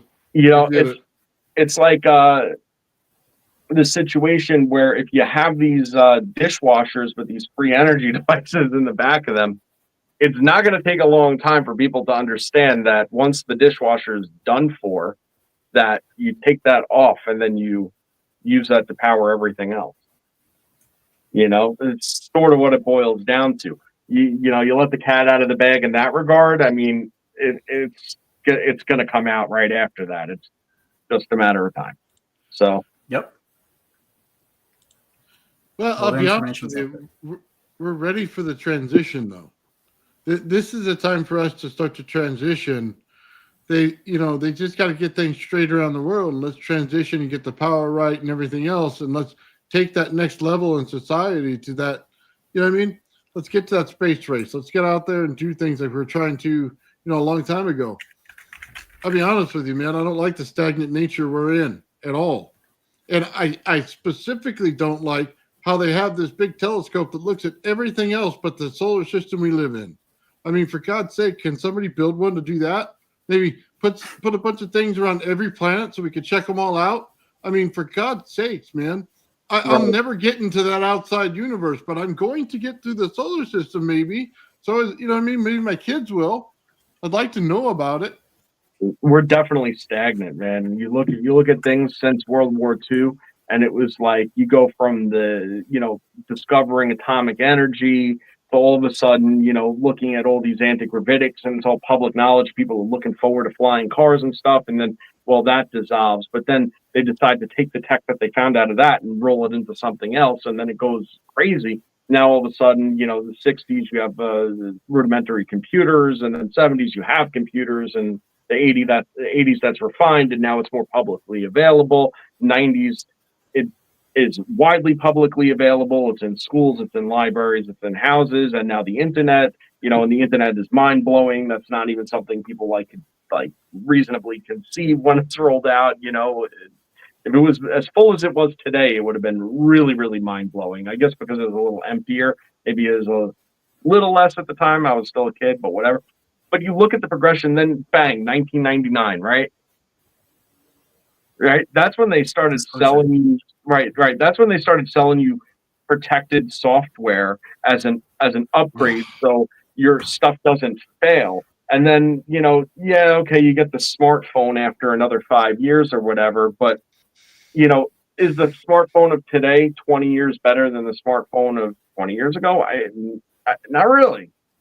It's just CIA I mean, it is, firmware but not spyware. 20 years better. Right. It's not 20 years better. So what happened? Well, we didn't stop developing things. That's for damn sure, because that's never happened. So the things stagnating didn't happen on the technology end of things. It's just that they realized that they make way more money on a slow bleed. And the things that you have now, you're content enough with that they could sell you something 5% better 3 years from now for $1,500. Sort of it. Yeah, it's so dumb that money is the root of all evil, and we just bow down to money, and that money is causing all these problems. Besides the fact that it's not rooted in truth, but other than that, I think that we're generally going in the right direction, and like you said, it's only a matter of time. Yeah, it is only a matter of time, and all it takes is for one thing to break. Once that one thing breaks, it breaks the paradigm at that point. There's no holding everything else back then. That's because everything's tied together in this. It's all one thing, and they just don't realize it yet. Like the government does. We as the limitation to everything is energy. Yeah, no, it is. That's the limitation to everything. Why can't you mine more energy? Why can't you produce more energy? Why can't this be more powerful? That way, you have to have half the number of them, therefore less infrastructure, right? Therefore less cost, therefore less maintenance, right? Mm-hmm. Energy. It's just got to be able to put out enough. And once it's put out enough and it's everywhere, then everything, that whole paradigm changes. That's it. Yeah, still want a gas car, though. They do it with a lot of things. Like they say diamonds are rare. They're not. It's the cut of them that they look at. That's how they get away with charging you so much money. That's it. Diamond itself is they make them in labs for God's sake. Dead on, man. The whole world is running a De Beers operation right now. Is exactly what's happening. Hey, Elijah, let's take a look at the garage, man. We're not passing up on that opportunity, man. Let's do this. Yeah. All right. Well, I gotta leave the studio, and then I'll get back on the studio on my phone. Yeah, absolutely. Sounds good. We'll see you in a couple. Yeah, like an art show. That's true. Yep. Like a smoke show is more like it. Yo, man, Elijah's a great guest. I always said that, but he really is. Oh yeah, absolutely. I 100% agree. Yeah, I'm very interested to see what he's got going on in his garage because, like I said, since the last time you spoke to him, man, definitely has figured a whole lot out. And seems like he's not only talking about it, he's doing it. He's seeing it. So that's awesome. Oh, he's way more than doing it. You hear what he's making, right? Oh, I heard. Making his own special capacitors, making different alloys in there. Mm-hmm. Dude, let me just tell you, here's my intelligence level here. His is way over here above mine. Yeah, no, I'm not even close, man. So, yeah, he's got some stuff going on. If there's anything I have an appreciation for in people, it's the fact that we talk about this stuff all the time, and there's so many people out there that are brilliant and very humbling all the time, and that's awesome. I love that. Yeah, you know what? I'm gonna have to redo this. I'm gonna pull his channel because we got to put it out there for him. Oh yeah, definitely. Yeah, get his channel up. So give me just a second. Yeah, because that's wild, bro. Man, that's crazy how, everybody gets visited and they all got something special going on later in their life. Have you noticed that? Yeah, man. Well, I've told you, I've been no stranger to weird encounters and things like that. I mean, nothing that I've ever experienced was like that traumatic like that, and stuff. But I think that certain people are just, more of an antenna to these sorts of things than other people, possibly. I'll tell you what I saw. Not that this is a big deal or anything, but I saw it last night, and I was actually on the phone with Brandon when I saw it. I was walking my dog, and I was on the phone with Brandon, I just so happened to like look up for like one quick second, like totally incidental. I saw the most incredible shooting star I've ever seen in my entire life. Like, and I've seen tons of shooting stars. I mean, it's not like it's a rare thing or anything. Like, you know, they're there. They whatever. This was like big and bright and not that far and super fast and in like a small piece of the sky, like a super small slice of the sky that I just so happened at that very moment to like glance up at. It was like such a wonderful moment, you know? Yeah, I want to say thank you to everybody in the chat. You notice that you put on there that they all sub to Elijah's channel, man. Oh yeah. Well, he deserves it. Everybody on the stream today, you know, want to check out his work and stuff because he's got some really incredible stuff going on. Yeah, he's one of us, man. This And is by the way, the show today is exactly why you need engineers in science. Because you just got so much further along than you ever would, you know what I mean? With just some guy in front of a fireplace with a nice sweater. Yeah. I mean, we're doing a lot better, man. Yeah, here, read my paper of theories and Yeah. math. Yeah. Oh man, I'm excited. Last time he had a whole cool circuit going on, man. I want to see what it is now.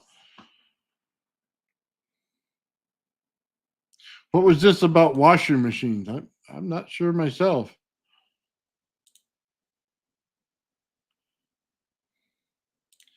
Thank you out there, Ricky, man. Appreciate it. All right, I'll tell you what. While we're waiting for him, I want to tell you about one of my Tesla coil experiences Yeah, from go for it. tonight.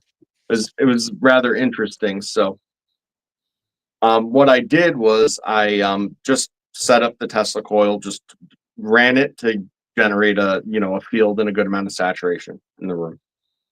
And once I started feeling the energy at like a good reach, I was like, okay, cool. So what I did was I ended up taking a piece of quartz and I threw the piece of quartz where the rod would usually go down the center, like right at that point.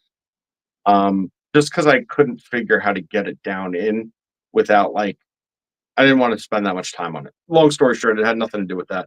What I ended up doing was I grabbed my phone and I threw on some modulated quartz frequencies, like quartz singing bowls and stuff, like tuned to 432.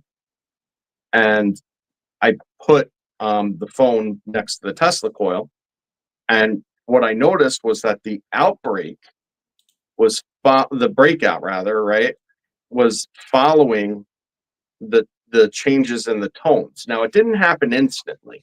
It took a little bit of time. So if it was a gradual change, you would see a shift in the shape of the actual outbreak itself because it's not perfectly circular the way that it was spinning, right? You'd see a change in the shape over time and a delayed as it kind of fell into a more harmonious resonance with the sound from the phone, right? And if it was a quick jump, you would actually see a much greater short duration change in that breakout. So I realized that, okay, yeah, the sound is definitely having an impact on the coil. Now, what I did was I did a quick grounding session. I went into a meditation, okay, and no binaural beats or anything like that, just regular zeroing out and doing some channeling, right? And I'm telling you right now, my entire body was tingling, top to bottom, man. And I've been there before, okay. But usually, for me to reach like those levels of vibration in myself, like I have to like really be in like a delta or theta state. See, I wasn't that deep in. Like I was kind of at like a full waking consciousness state where I was at a good 0 point and just totally like almost was like a Kundalini situation, but plus it was, there's a difference, but it's like a very similar situation that it felt, and I found that really interesting because usually to get to those higher states isn't all the time, and it isn't without like time and focus. This induced within 1 to 2 minutes. Nice. So it was like that, man. Like, you know, Hold really, really on. cool. What an awesome tool at that point, which is why I'm going a road with it that nobody has gone before. Or Gotcha. at least on this channel. Okay, real quick, Elijah, you break it up quite a bit. We're gonna have to get you to show us again what you were doing there. Okay. I was just kind of showing you guys what's going on here. So this is my microinverter, and sorry it's really breaking up and everything, and I can't seem to reverse the camera, so I apologize if this isn't great, but um, this is just metal as a heat sink, but also as like an oscillator off of my ground. And as you can see, there's a green status there. And then this is my hot side of my DC injection. And then this is my cold side. And then basically it parallels the DC input side, right?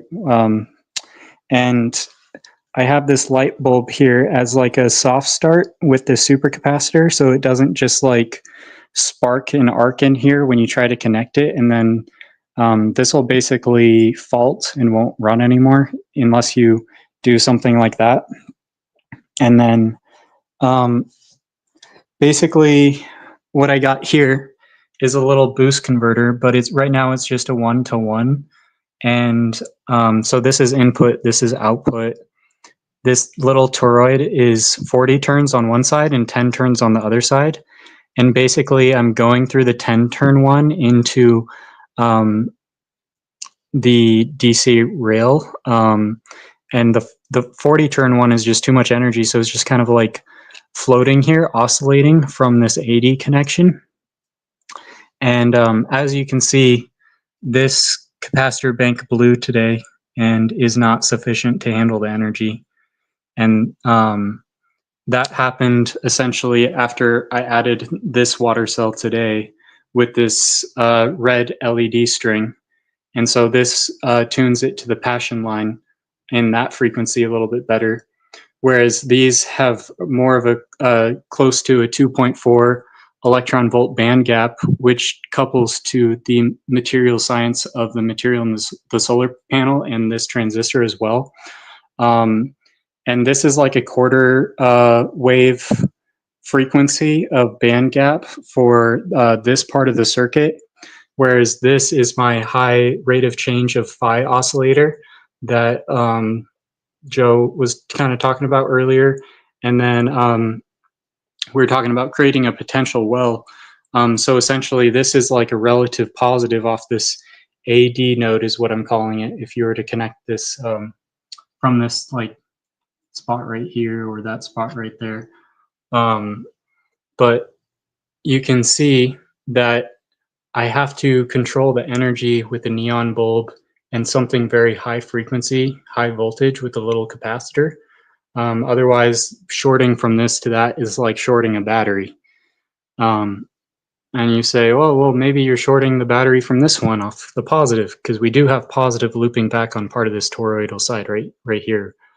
But it still sees the potential even if the current doesn't flow, which is kind of interesting, until that scalar field collapses and then the current flows.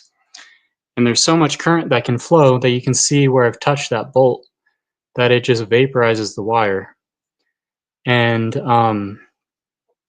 I've had multiple of these diodes explode on me, and I've had multiple capacitors explode on me trying to test what can work, like this one, for example. And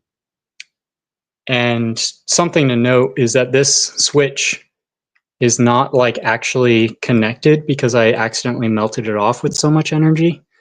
And so if you think the positive energy is looping from this battery on the solar side, think again, because I got a blocking diode on this side. This switch is not even connected, and this switch is off. And we got spark gaps on either side here that prevent it just from shorting. Otherwise, this would never read a potential if this just shorted out, right? So yeah, these are my water cells, and each one's a little bit different. but they're all similar. So these are 8.75 inches in length for my central rods. This one has magnetic sand inside of it, around it. I collected from the desert. Wow, look at that crystal growth on that copper. That's crazy. Basically, all I did was put some table salt in there, like Himalayan sea salt, as well as some activated carbon, medium grade, and it started fizzing, like reacting, like violently. And then that was kind of interesting. It seems to not do that unless there's these scalar waves here. Like if these LEDs are lit, that's how I know there's scalar waves here. But anyways, I'm getting it to oscillate non-linearly from this connection right here. And this connection is coming from this AD terminal, which is my hi-fi oscillator. And later on, I got it to work without this at first, just so you know. So it was switching the transistor before I even directly connected it to my base, even with the switch off, because this coil is still present and this is still exchanging. Note that this is orthogonally oriented to this, and a lot of this is kind of in line with this and plane, but there is a component of it that flows with it and a component that's orthogonal to it.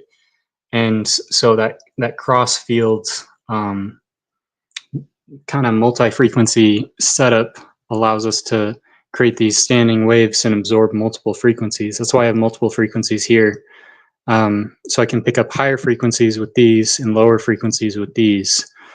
And if I didn't put these higher frequencies on here, there's no way this capacitor could exist without blowing up like this one did.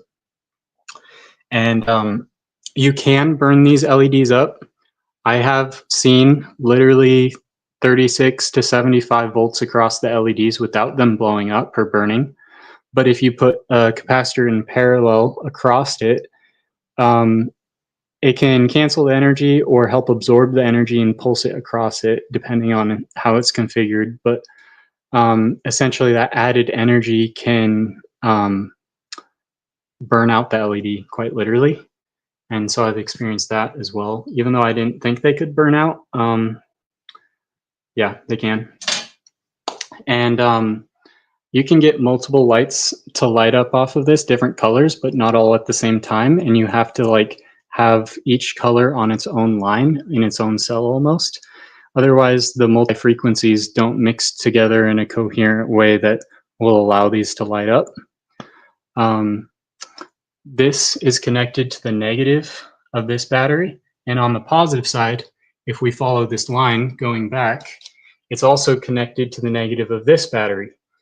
But however, it's branching off of right here on this side of the diode. And meanwhile, this cell is branching off of this side of the diode, which is going into literally just the outside of this tinfoil, which is kind of cool.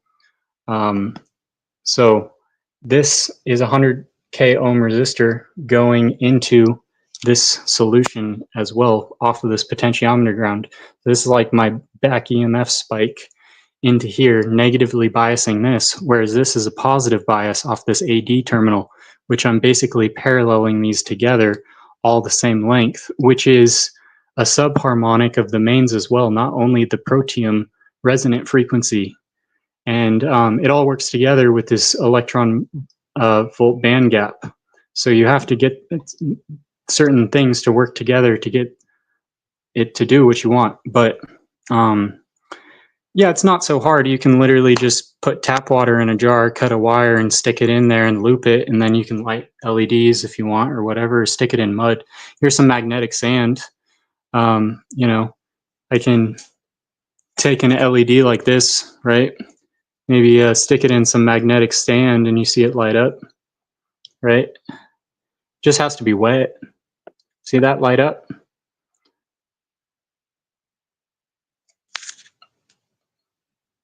So yeah, you don't need this crystal or anything. These crystals are just like dielectric field lenses. This is not needed to get any of this effect. What is needed is a good ground pump system and a phi oscillator and a relative ground from a back EMF, creating a potential difference that you can tap off of. And then you can use displacement current with something non-linear to convert it into something real and usable. So we can see that is real and usable when we discharge this and short it.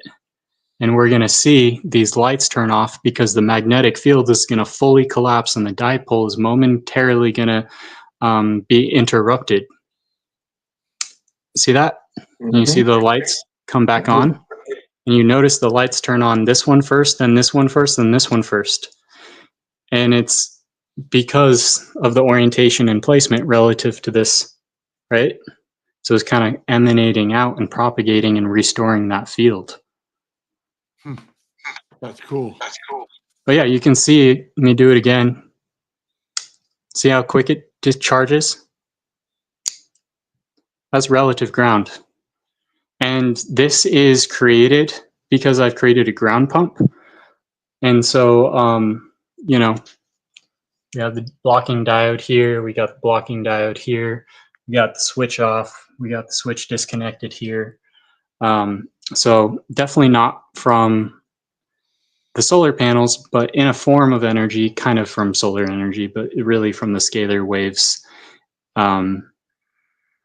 being used. So yeah, just want to show that. If you want me to take measurements, I can with this. It's kind of hard though when I'm filming with one hand because I can't actually see what I'm filming because it wouldn't let me reverse the camera. Yeah, I think we're okay without the measurement. Oh man. I can hear myself an echo or something. Yeah, unfortunately, I couldn't put headphones on, and it wasn't allowing me to put that on. So I apologize. The back and forth conversation won't be great, but I can go back to my computer and continue the conversation there if you want. Yeah, let's do that. Yeah, sure. Sweet.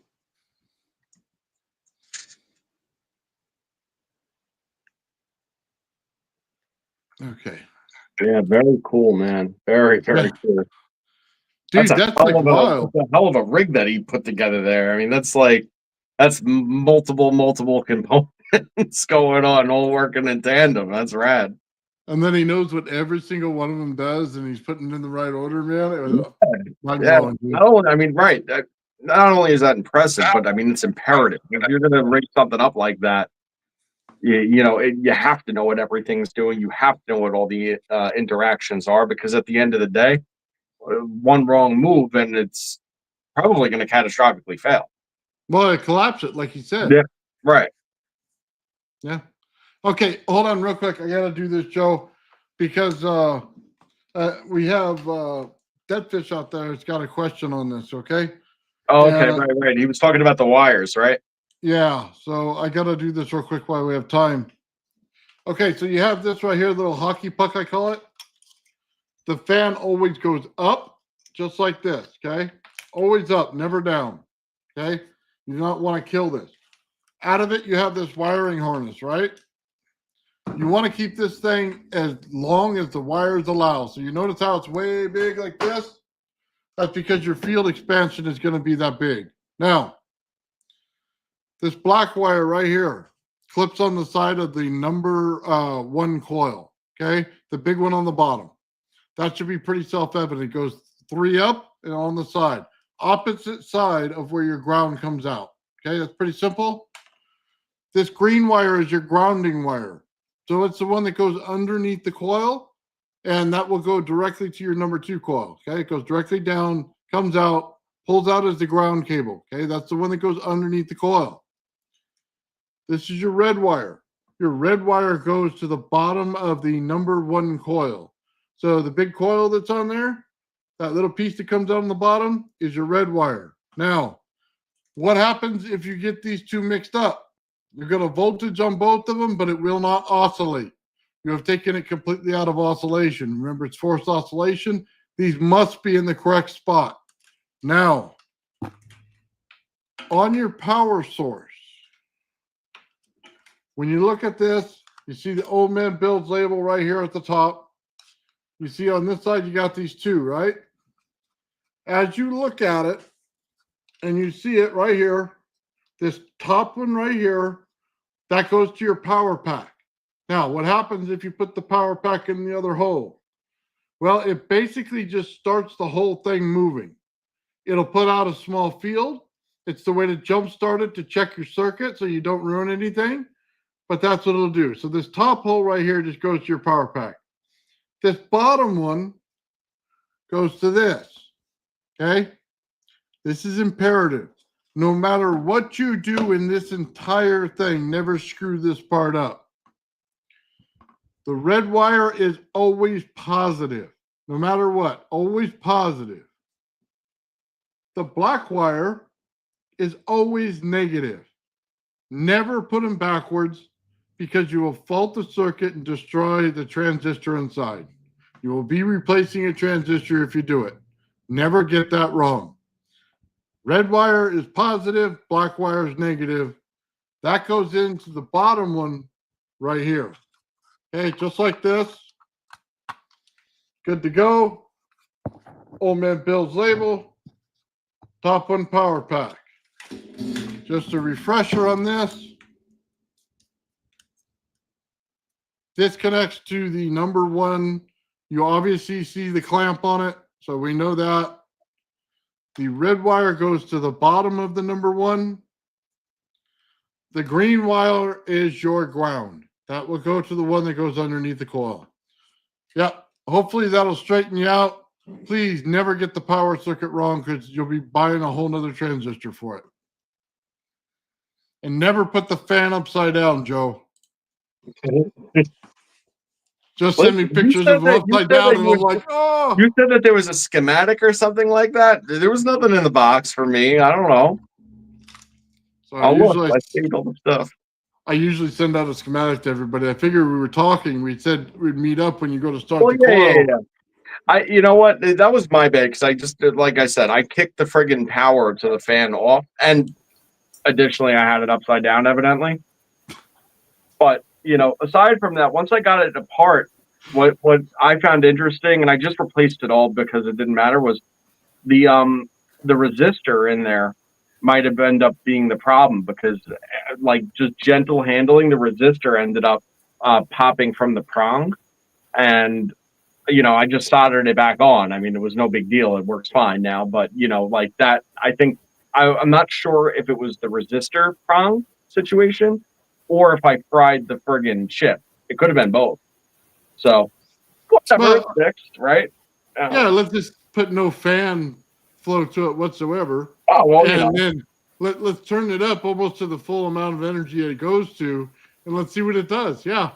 Bro, that'll fry it. My name ain't the straight fucking genius. It's the straight fucking dope. Okay? Like, come on. Like, I'm honest about my situation. Okay? Oh, it's the best, though. I love the picture because he sent me the picture. First got it, and it's upside down, and I'm like, what's going on here? Why is it upside down? Like, you see it in all the tests that it's not. Well, he kept on telling me the bottom left, the bottom right. I'm like, bro, there's nothing on the bottom of anything. I was, oops, I had it upside down.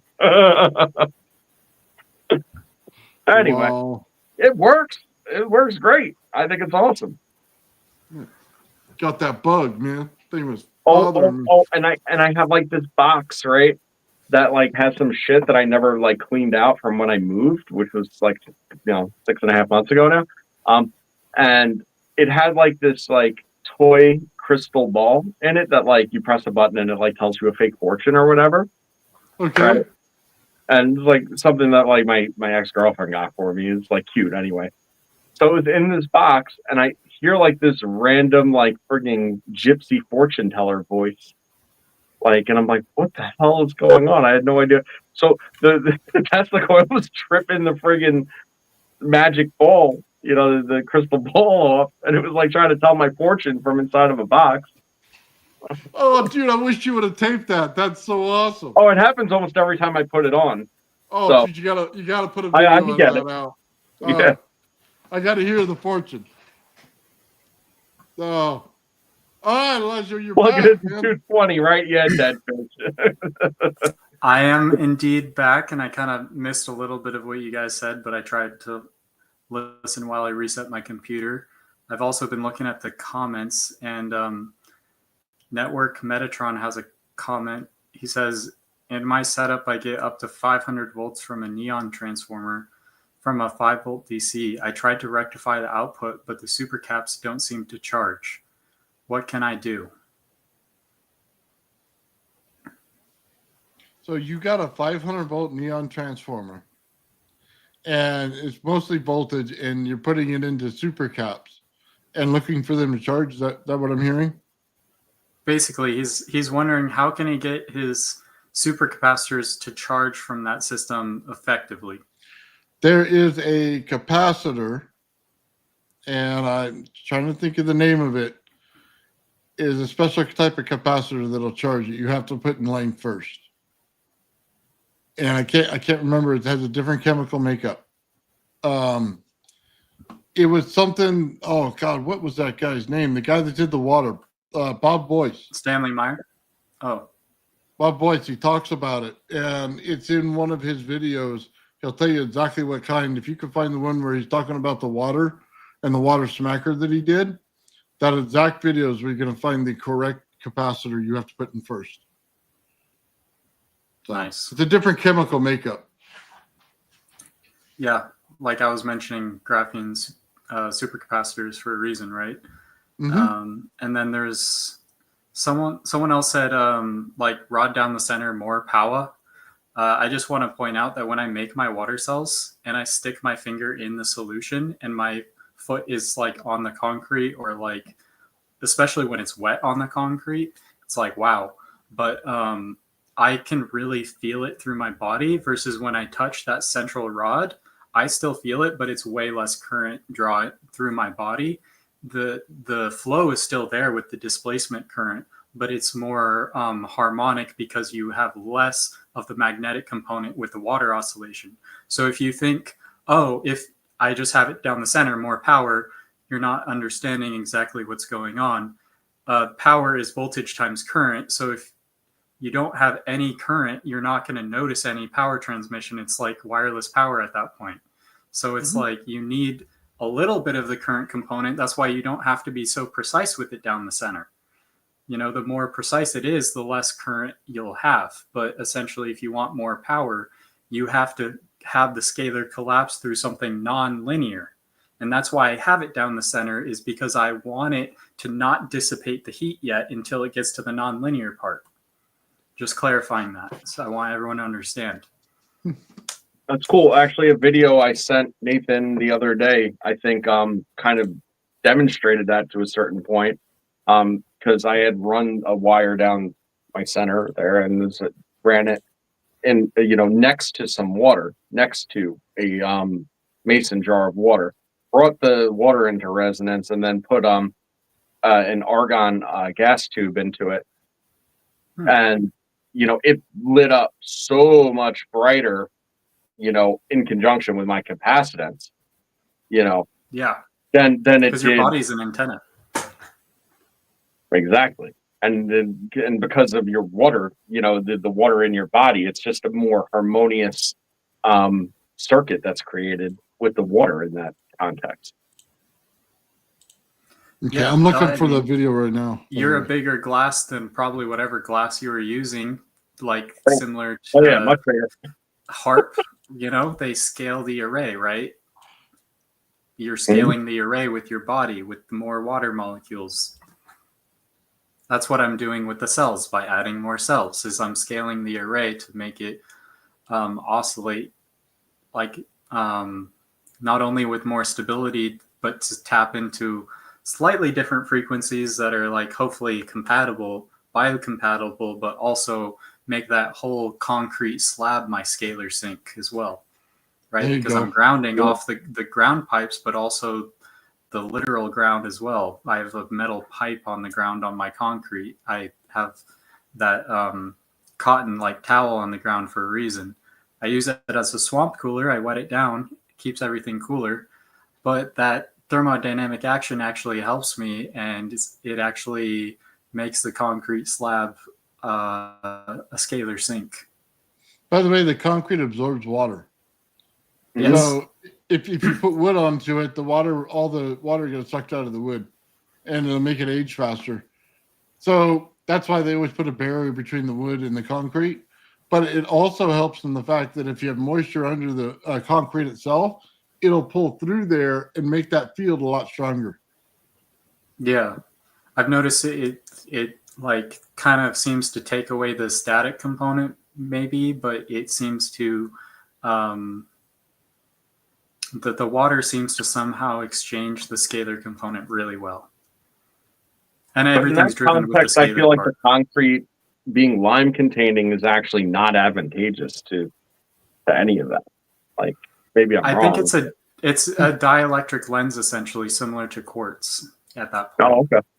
That's So it's interesting. similar to like a capacitor absorbing transient field vibrations through scalar waves, except Okay. now it's oscillating the ground with the entire system, creating a lower frequency beat frequency that's coupling into the Schumann frequency. So we're I was going to say stacking. there would be an offset based on its own resonant frequency plus the Schumann that it's dredged and dug into. Yeah, Mhm. that makes sense. You know what? It makes you ask the question: is the Schumann resonance the beat frequency of the planet, and not the frequency itself? You know what I mean? Is it the offshoot of it?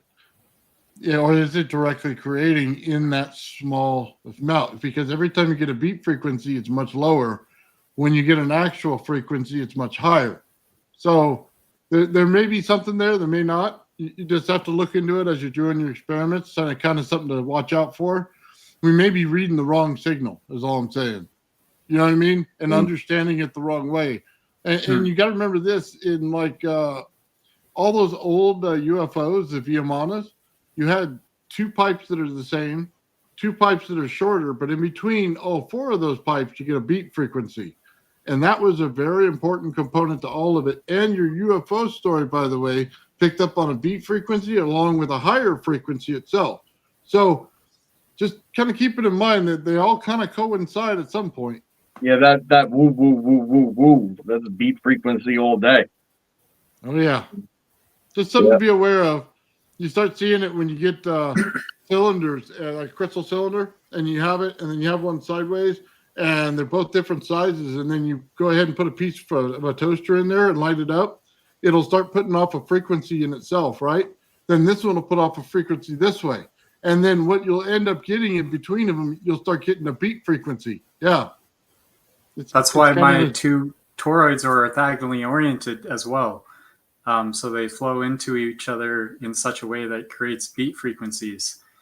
And yeah, you're pretty spot on there. I think my understanding is probably not complete, and it probably will never be complete. And I think that's the beauty in all of this, is that it's something to chase after all the time. This is not the end. This is the very beginning for everyone. This is opening through a door of field engineering in a way that society has not accepted until relatively recently, as far as a small community, but let's make that community bigger. You guys can replicate this. I posted all the information if you want to replicate it.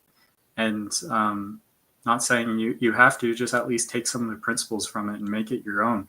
Go take apart some free microwaves. People get rid of microwaves all the time because they don't want to recycle it and spend money. Go find free microwaves on Facebook Marketplace. Google up how to take them apart safely without poisoning yourself, which is very easy to do. Rip out the magnets, go play with them for a bit, figure out which way is north-south by hanging it on a string. You know which way is north, you know which way it's going to go. So that way you know which polarity it is, mark it down, and then it's like, I can show you how to make the toroids too. It's very simple. I could even do it on this live stream, you know?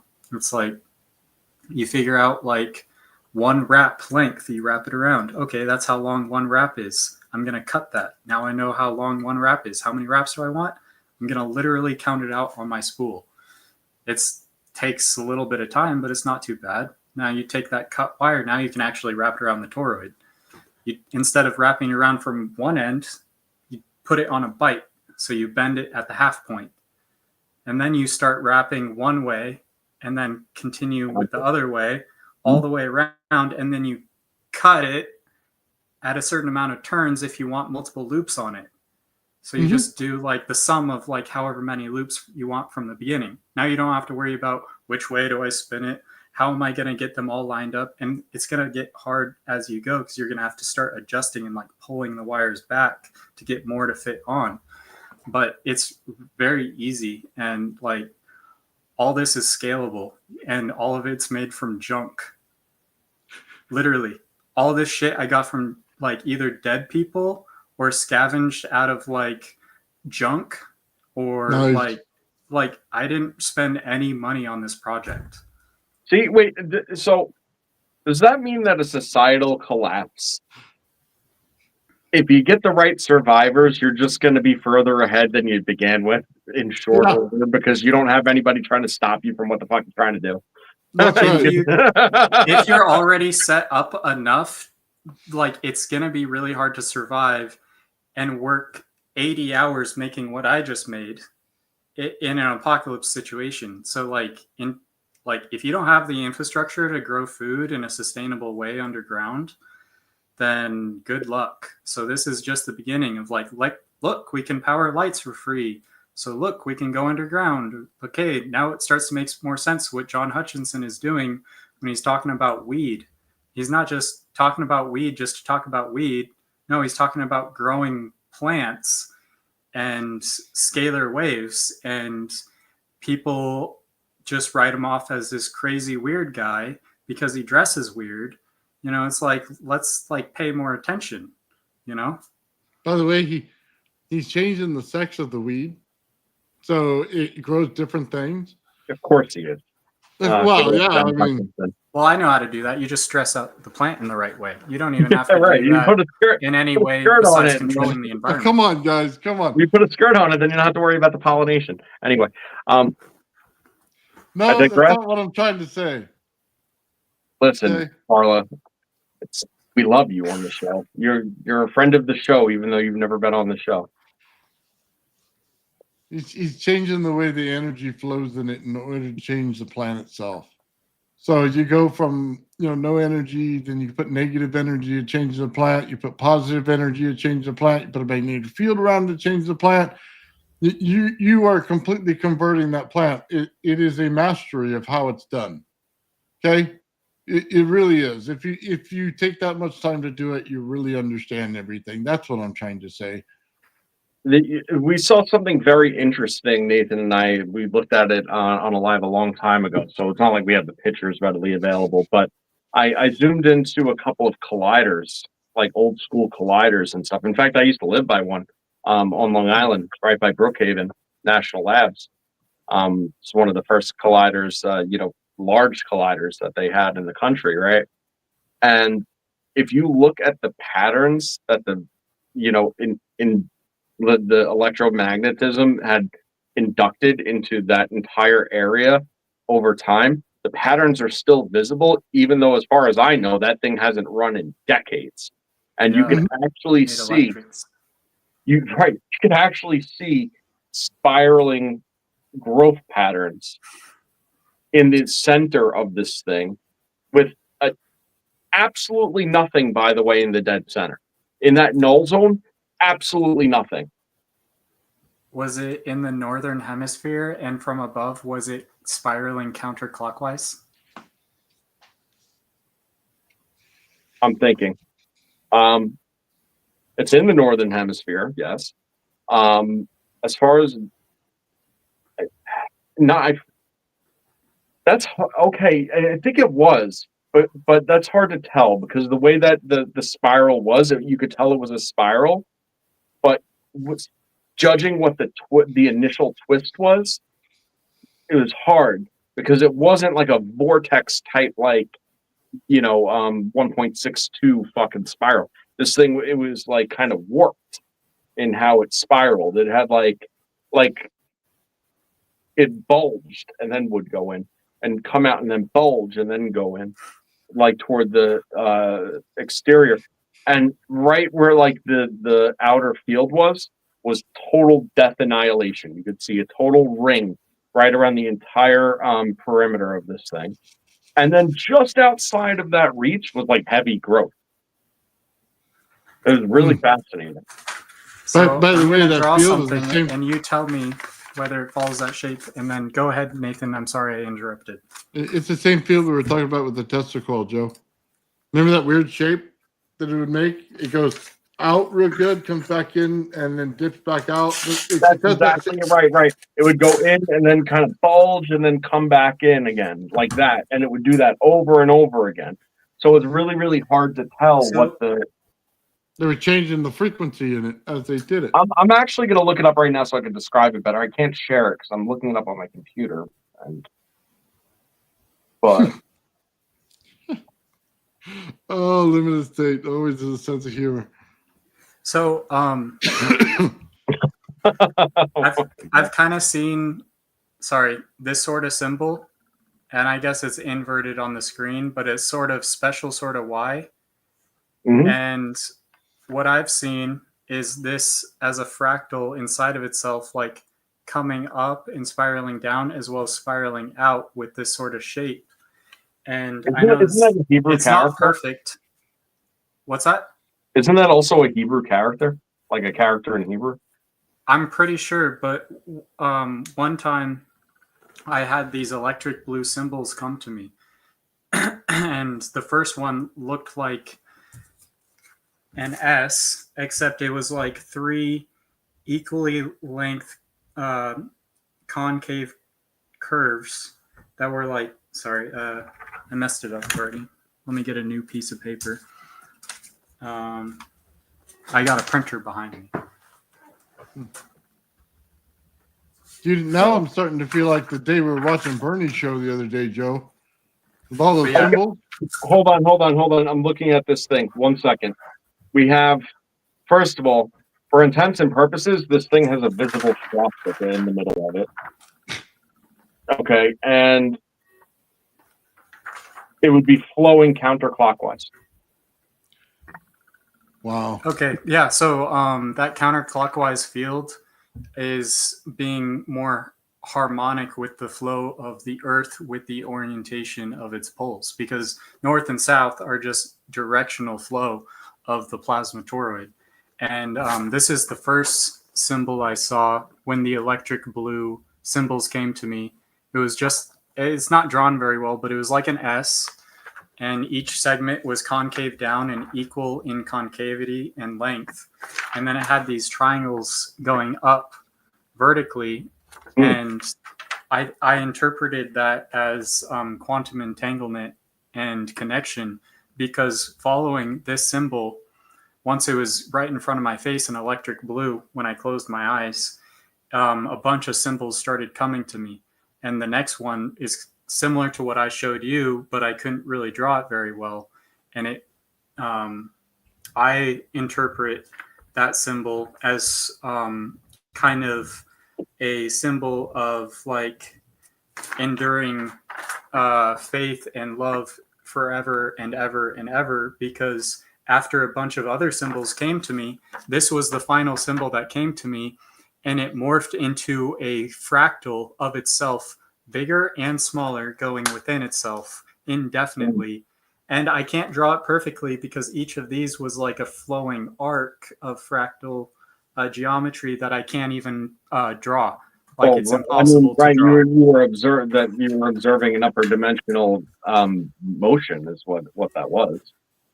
I don't know what that was, but I've never experienced anything like that. I was just Let me at see a that hot paper springs. again. I was at a hot springs and I was doing hot and cold cycles. And this appeared to me when I was doing the cold cycle, dumping a bunch of cold water on the back of my head with my eyes closed. And I felt extreme euphoria and peace.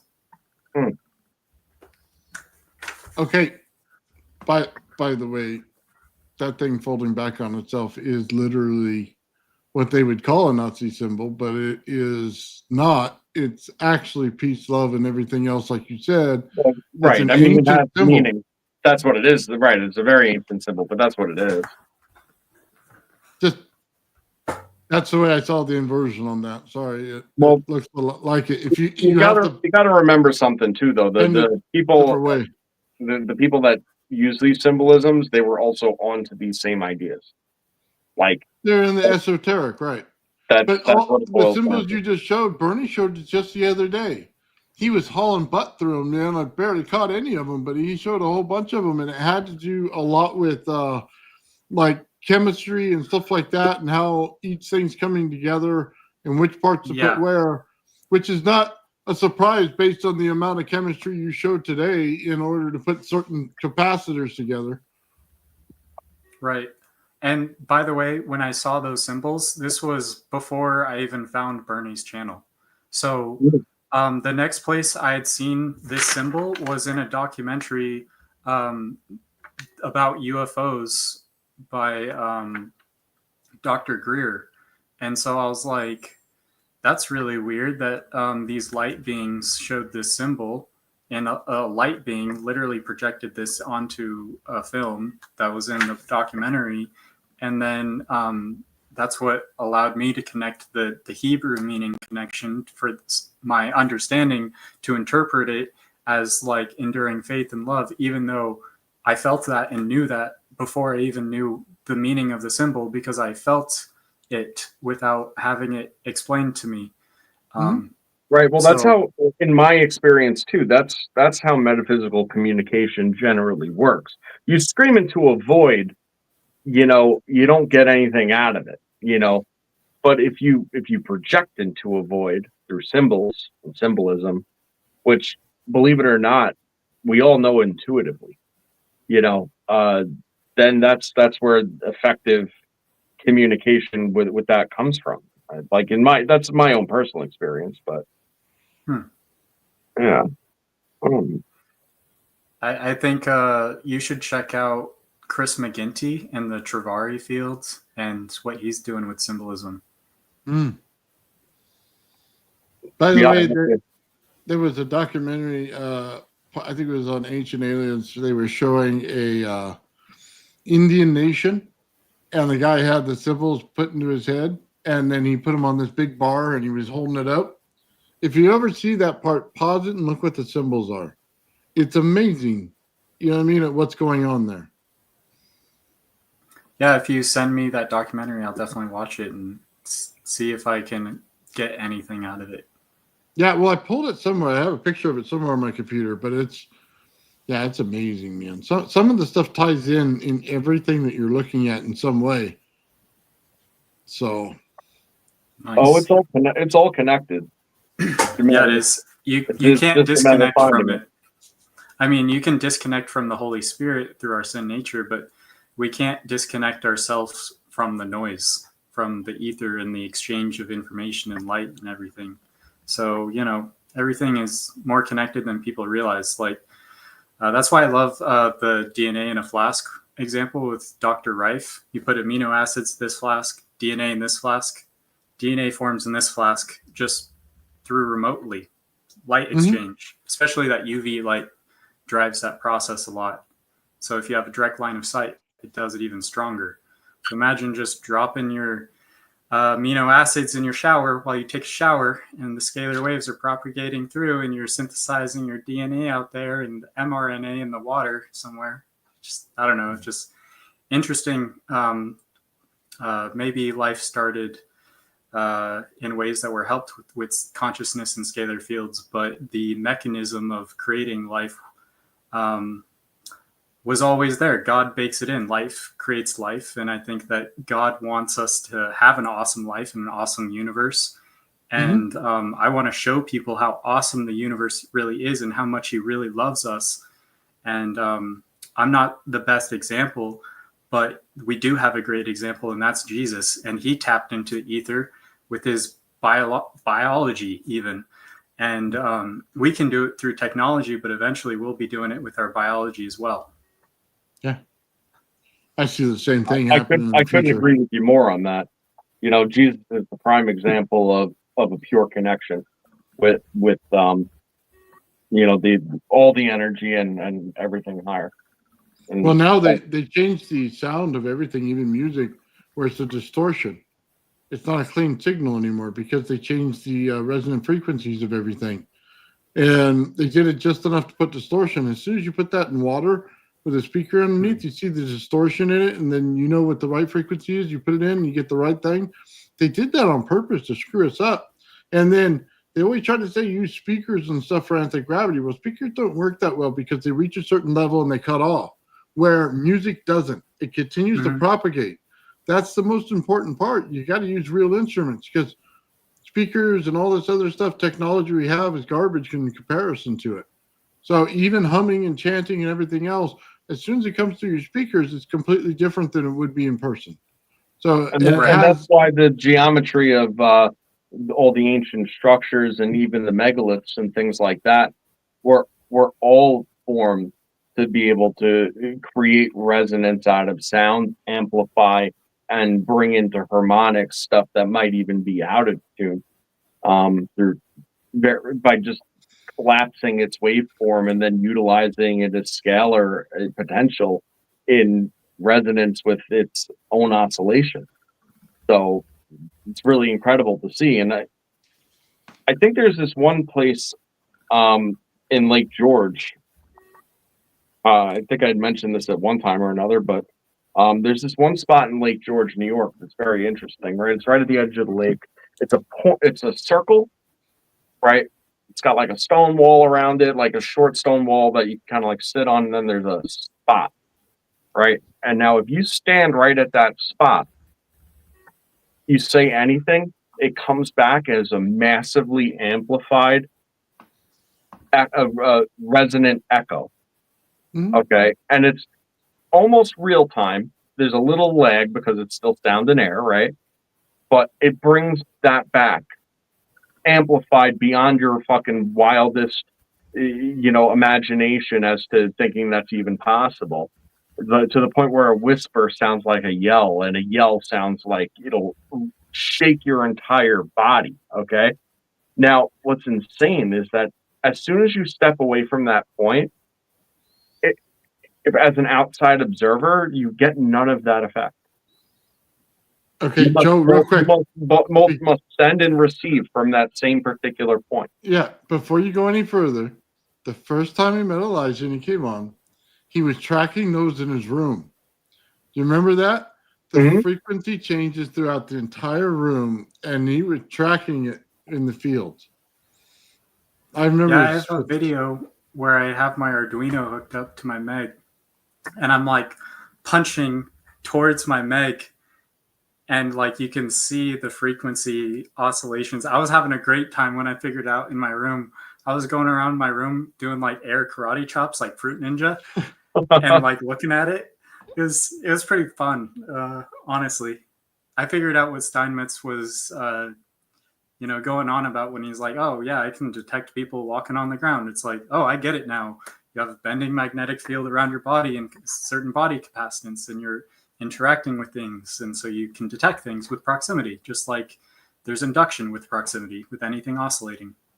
So Brandon's been playing with that for a long time.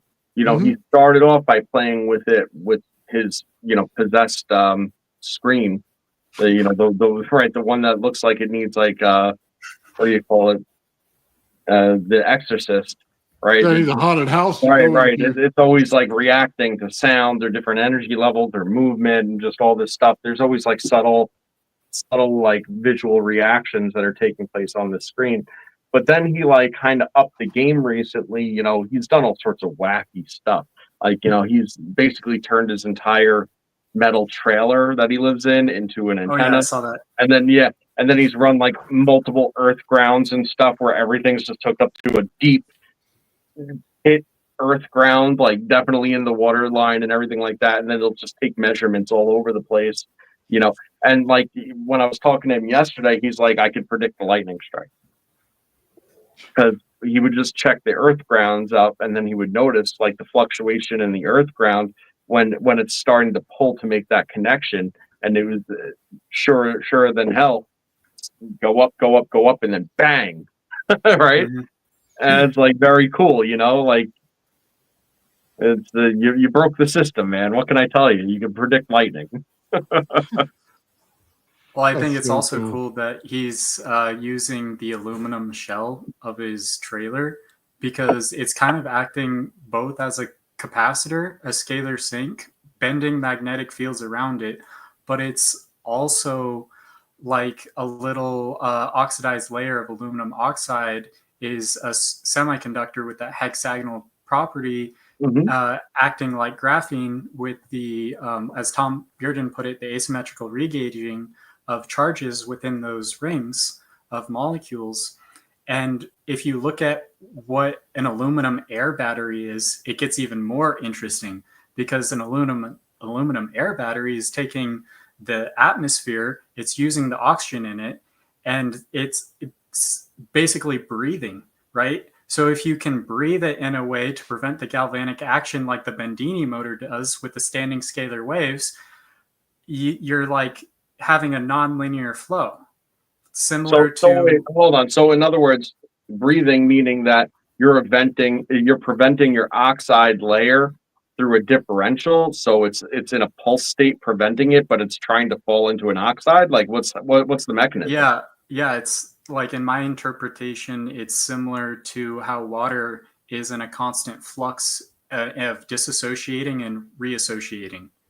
And it's like that, but not with water, with a different material, with scalar waves, and with Mm, the atmosphere itself and ionic exchange.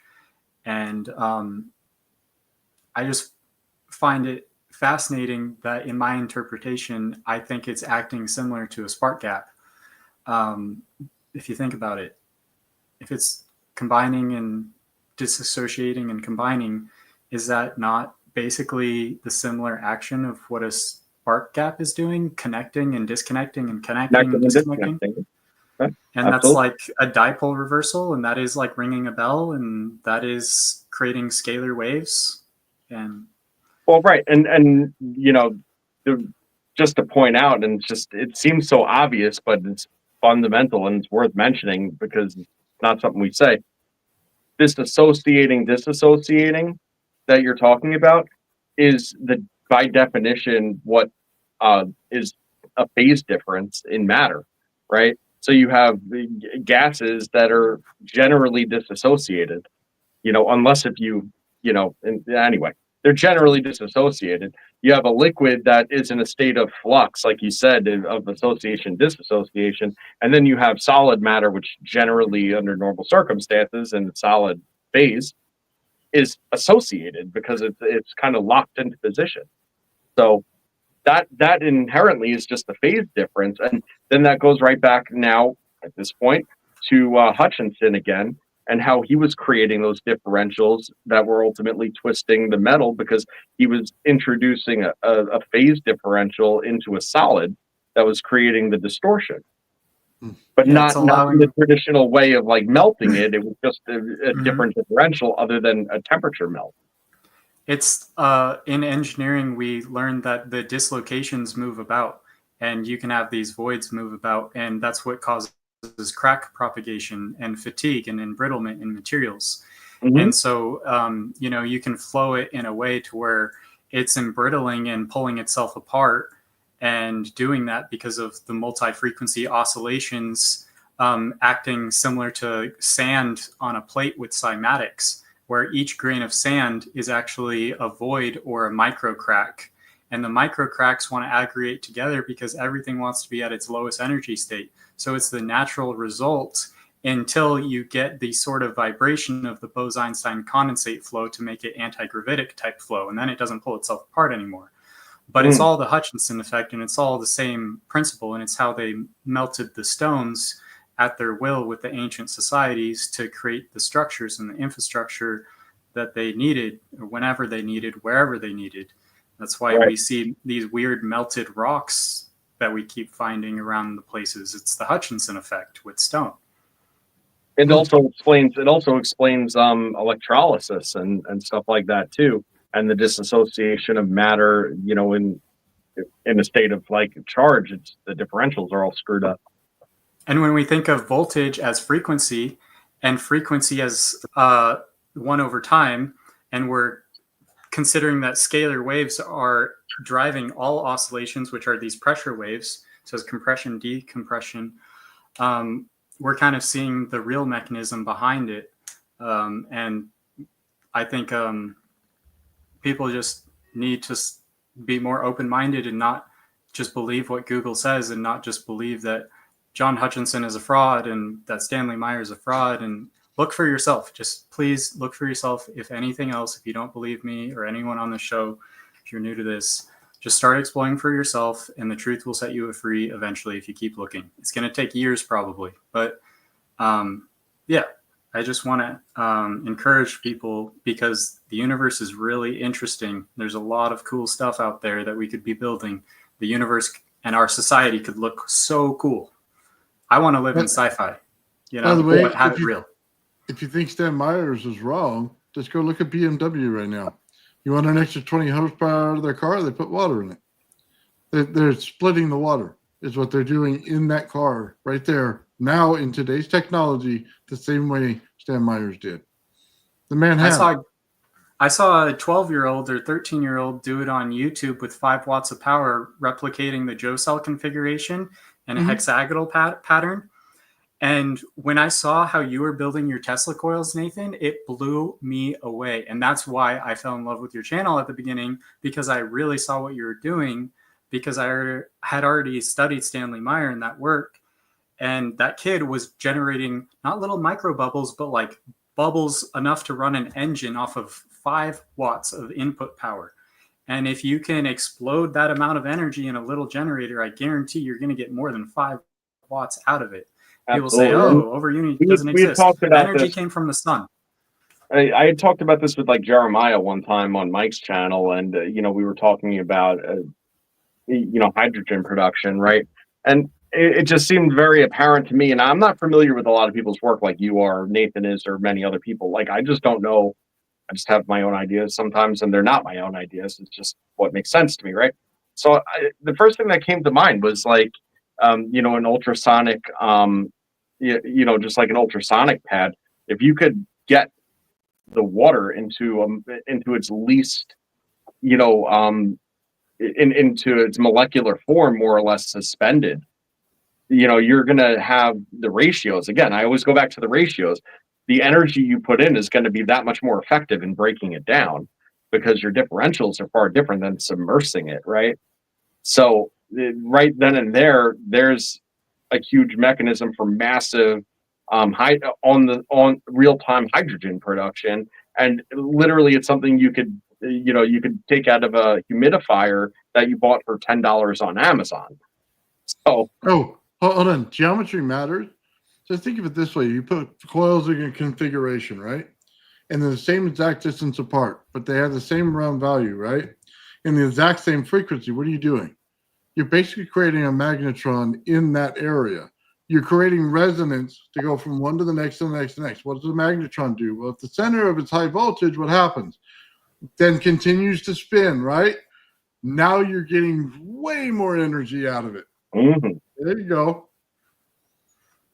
I mean, just think about it. There's reasons why people put things in configurations. That's why it always comes back to the same thing. Repeat the frequency, come back and hit it again. You know what I mean? That right there is the biggest amount of amplification you're going to get right there. Because when we start talking about putting Tesla coils around the center one, it's for that exact reason. Because now we're putting geometry to the actual center of it, right? We have our dipole, we have it in the center, and now we can get it to continue to go and then go on its own. Yeah, you get it, Nathan. You know, like another thing too is like, you know, we talk about like either monopoles, or we talk about like, you know, which in my opinion is just a high bias, you know, dipole. But, you know, to digress from that, I feel like, you know, in achieving that, it all just has to do with adding multiple vectors of motion. So the more vectors of motion that you could apply to a center point, the more equalized, so to speak, the center compression is going to be, you know, and there's going to be a certain point in time, dimensionality wise, that the torus is not a 4D motion any longer. You know, now it's just an upper dimensional motion that, for purposes of our use here in reality, right, it ends up just being a centered charge and an external charge. And I think that like then, I don't know exactly how many vectors of motion would have to be applied to any given field in order to achieve that simulated bias monopole, right? But I mean, it's probably got to be it's more than 6, I would say, but like I think that there's something there, now I don't know why I'm bringing this up because it's really not relevant to anything we were talking about, but everything's relevant. So it's relevant in the sense that my interpretation of the upper dimensional flow is the sub-h vibration, where the propagation is approximately 3 times faster than the speed of light, the rate at which thought transfers. Okay. So you would have to create a movement that combined would actually surpass that in order for the separation to occur. I think you can have sub-h vibrations that aren't really measurable in a system that need to be considered. And because they're not measurable, it's hard to consider them. And so they can be considered once they convert into real electron pairs. There's a certain amount of symmetry combining with asymmetry to create matter, right? So the symmetry aspect is 2 scalar waves coming together symmetrically. That's the Bethe-Hilter process, just like Intellect Research LLC, North Pole onto each other, drop the magnet, falls slower. You guys can try it for yourself. But essentially, I think that the scalar wave propagation is like at the speed of light, but I think if you can oscillate scalar waves, the waves can oscillate in such a way that they're switching the electron's angular momentum with the sign of the light with those waves to where the information from here to here is transferring faster than the light can propagate.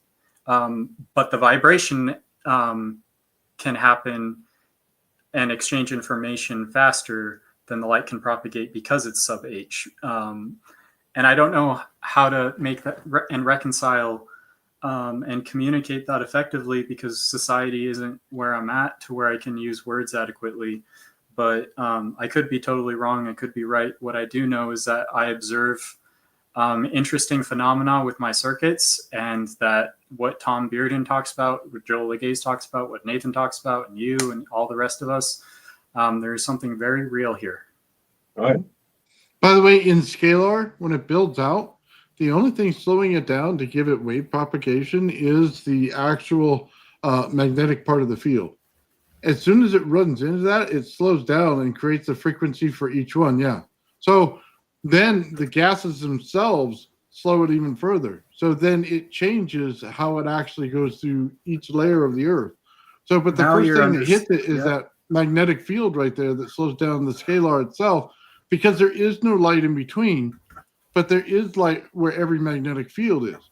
So it's not the speed of light that you're getting, it's the speed of the scalar field. So you're way off on all their calculation.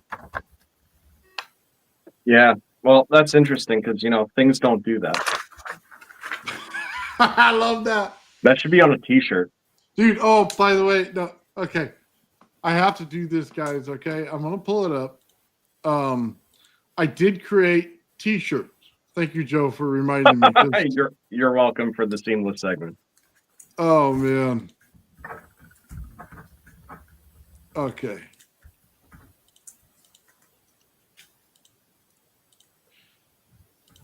Oh, man. So check it out. We got Old Man Build t-shirts on here. We got the Grabby flyer on there. You got my ugly face, and they keep telling me that looks like a bong and not my Tesla coil. It so looks like a bong. That was my initial reaction, and rather than say something, I said, "No, let it go." Because of course Joe wouldn't tell me any good advice on that. Just let it go. I gave you good advice. I said put the Tesla, the Warden Cliff shirt on. There's a Joe shirt right here. Because things don't do that. It's like an Irish pub shirt, dude. You'd be rocking one of those in there. So these are all on Redbubble, by the way. And there's Old Man Builds with this one right here. With this, Show that one in a lighter color. Show that one in like gray, Nathan. Boom. Right there you go. So you got the Wardenclyffe Tower. And then for the purists out there, we put Tesla on there. So everybody can have whatever the choice that they wanted on that one. And then let me see what other one we have here. Oh, yeah, here we go. I just put OMB on there for Old Man Builds. So that's pretty cool. It's just on the one side. Yeah, and we'll roll out more designs and stuff as they kind of come out. We'll work on it a little bit too. I like the Graviflyer one, bro. I don't care if that thing's a fucking shelf queen or not, man. That Graviflyer shirt's dope. Yeah, I like it myself. So Nathan, you should do the New Yorker Hotel as like a Wardenclyffe Tower T-shirt to bring awareness to what he was really doing. And the New Yorker Hotel has like a cool silhouette and a good sign and stuff too. So that would make an awesome T-shirt.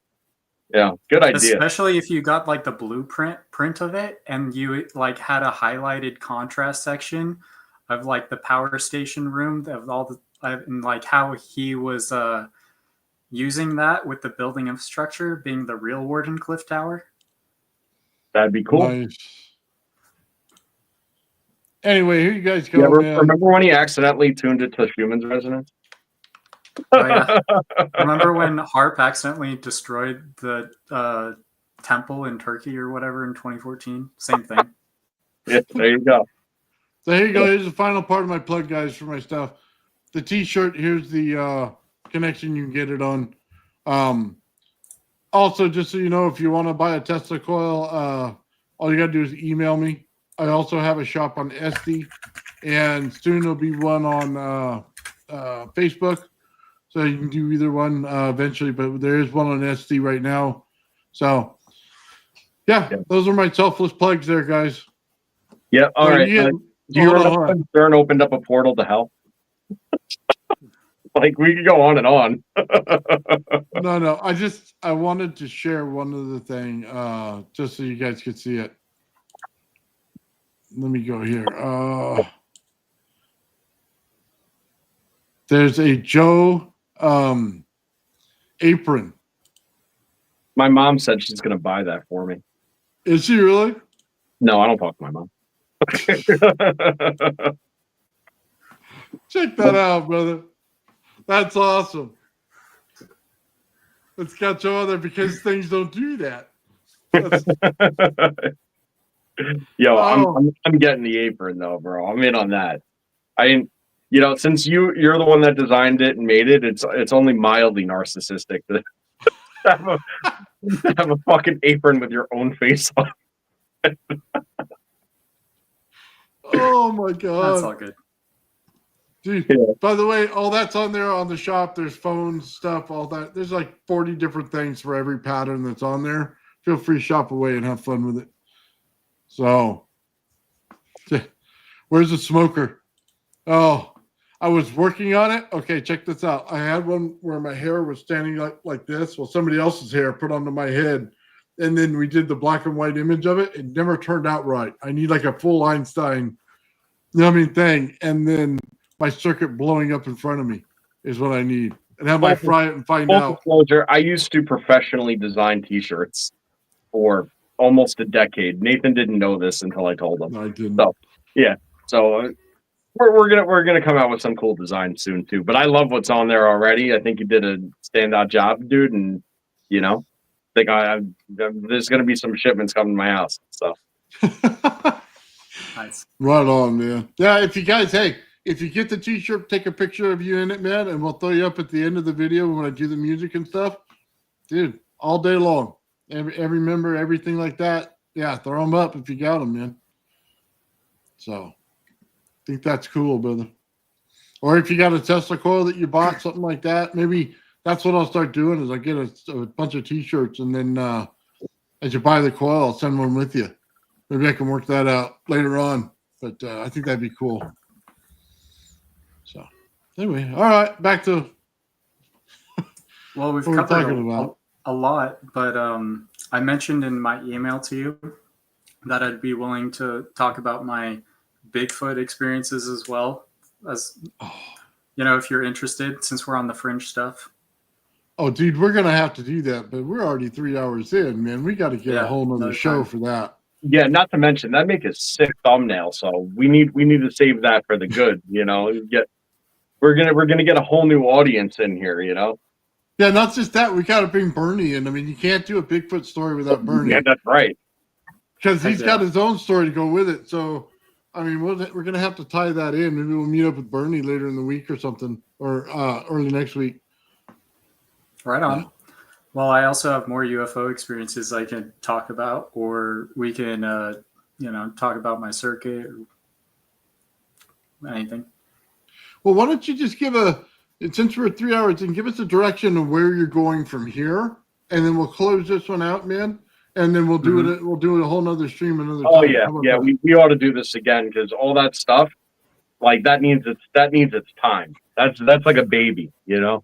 Yeah. And by the way, I really appreciate you being a little vulnerable there and giving us that story because I think it's awesome that it's out there. I think it's a great story and it really gives such a interesting background to what you're doing, you know, and it's like gives it real purpose. And I think that's something that like everybody's story is kind of missing. Like how'd you end up here, you know? And that's so rock solid. Right on. Well, thank you for the kind words and listening, having me, and I look forward to being on again. To give you guys a quick synopsis of where I'm going without giving too much away. I've kind of formed my own operation that I'm calling Operation Orthogonal Grain, and I think the name speaks for itself. And the name of my creation, I think, also speaks for itself, the DeFi oscillator that I showed you guys earlier. So we have a high rate of change of the magnetic fields, but it also DeFi's.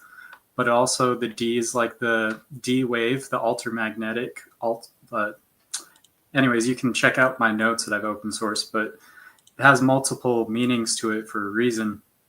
And so where I want to go with this is scalability. Everything is scalable. The toroid is scalable. You can duplicate it and just connect the AD terminal. You can make more toroids that are orthogonally oriented and duplicate that. You can scale the battery banks on either side, the source or the charge side of the solar panel. So I'm calling the charge side of the Bendini motor output, which is what's coming in from the solar to charge.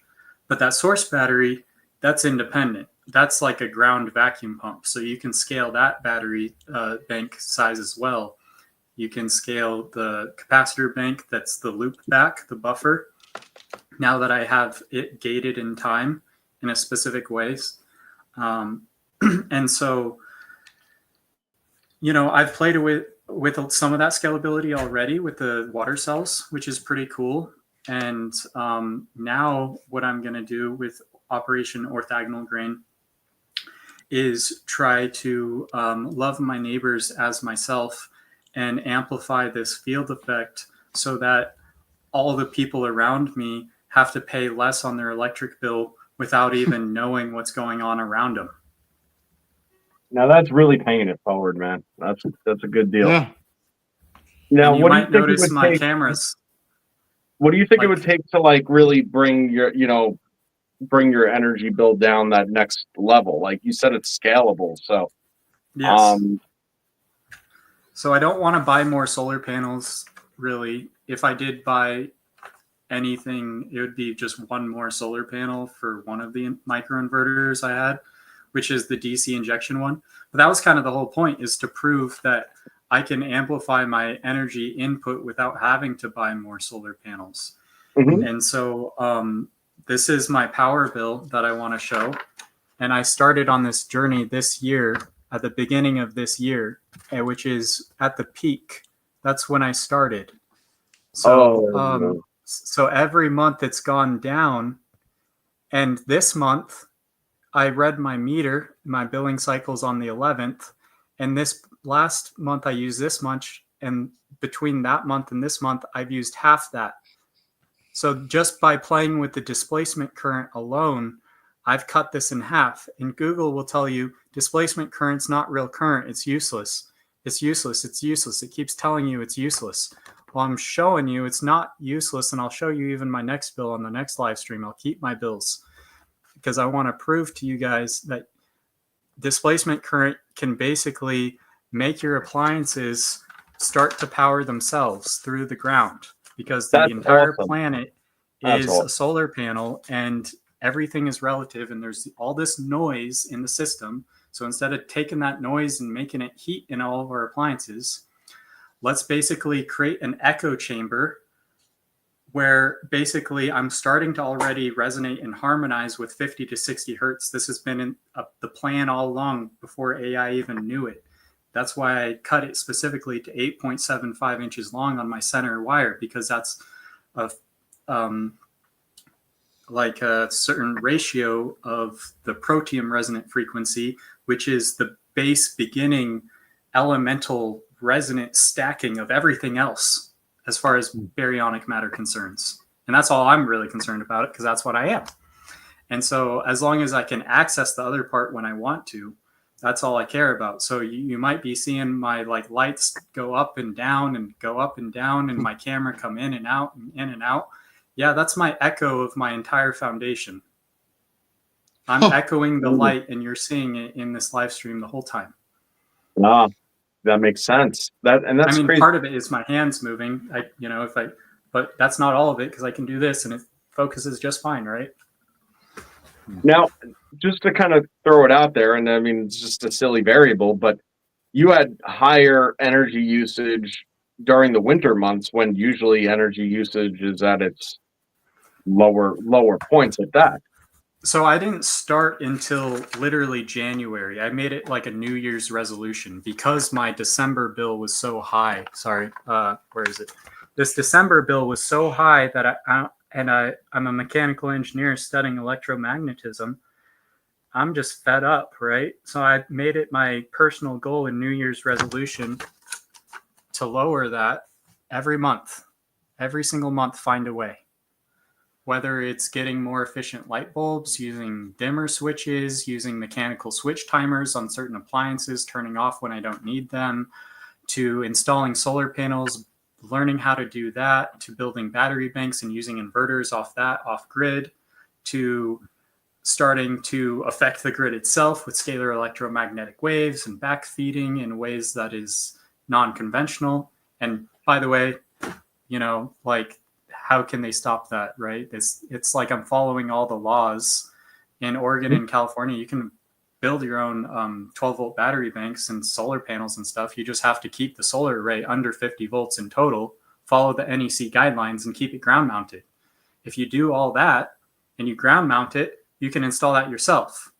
So see, like if you have a 12-volt battery bank, you can do it yourself in like states like Arizona and Oregon. You got to look up your local laws, but like there's no limitations here. That's the entry point for people that want to build an energy system without the understanding of the over unity part. At least you can get some sort of benefit out of it. The reason why you have to build it yourself is because otherwise it's going to cost $30,000. You can find a solar panel on Facebook Marketplace for like $50. I got those 3 big AGM batteries for $30, $10 each. And each one is 150 amp hours.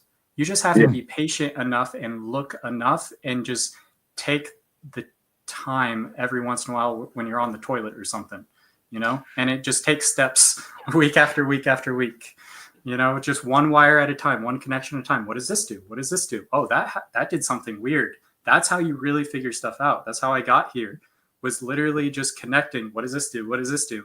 Oh, wow. The ground pin on the potentiometer off that Bendini motor is doing something special. Now I really am starting to understand the ground pump action that Bendini's doing with his motor. Okay, now it's not just about additional pickup coils like I thought it was. Right. Ben found that, by the way. Sorry, Nathan. I'm sorry. I was just gonna say, put a shout out to Ben. Ben found that, by the way, with his negative, and he didn't realize what it was just yet. So hopefully he was watching. Yeah, I directed him to K Energy, so hopefully he got a little bit of a discount there, and I Nice. hope he's having fun with it. Nice. Yeah. All right, Joe, go ahead. Yeah, if there's any inspirational advice that I would like to kind of give to people that it's helped me out a lot, at least, is that, you know, when you understand the fundamentals and just the concepts of how simple things work, and then you look around you and you apply it across the board, you start to realize how to exploit all those things and all the potential uses for the concepts at hand, right? And that's sort of what it, and that's no different than, you know, your drain situation. I could imagine what your train of thought was in that situation, you know, like you understand what the pipe's made out of, where it's going, et cetera, you know, and therefore you could postulate what the probable outcome that would be based on what you've already done and what you've already experienced. You're just applying it in a different fashion in a common sense sort of way. And that doesn't mean it always pans out perfect, you know, just because whatever, you know, like you try to apply something, but people like get blind to the everything around them all the time, you know, because it's ambient, right? You're used to seeing your house and the stuff in your house. The lights turn on when you flip the switch. So why are you worried about the walls or the circuits, right? You walk outside, the grass is there and it's either alive or it's dead. And either way, it's there, right? So you don't like look at the blade of grass, but all of this tells a story. So when you understand these concepts and then you start applying it across the board to all these different systems, you realize that all the shit works exactly the same way at all levels. And it's wild. You zoom in and you zoom out and it's all the same. And the motions are all the same, and the way that the fields are all the same. There's countless variables, but the movements are all pretty much the same. So you get your head around that, and then you just go like way further as far as like going outside the box, because now you're not thinking like everybody else. And that's just kind of like my 2 cents to people trying to actually look at what other people are doing, but then understanding new applications for it, you know, and making it work. It's what I do in thought process all the time, you know, as far as like just mind experiments, thought experiments. Hmm. You know. Give a shout out real quick to Ulysses. Thank you very much, man. I appreciate it. Yeah, thanks, dude. Yeah. If you want a little mind experiment, try discharging capacitors and thinking of a color and getting it to spark that color just by your thoughts. You can do it. I play with stuff like that. Not that particularly. I've never tried that, but like directing, you know, smoke and things like that. You know, that's harder to do.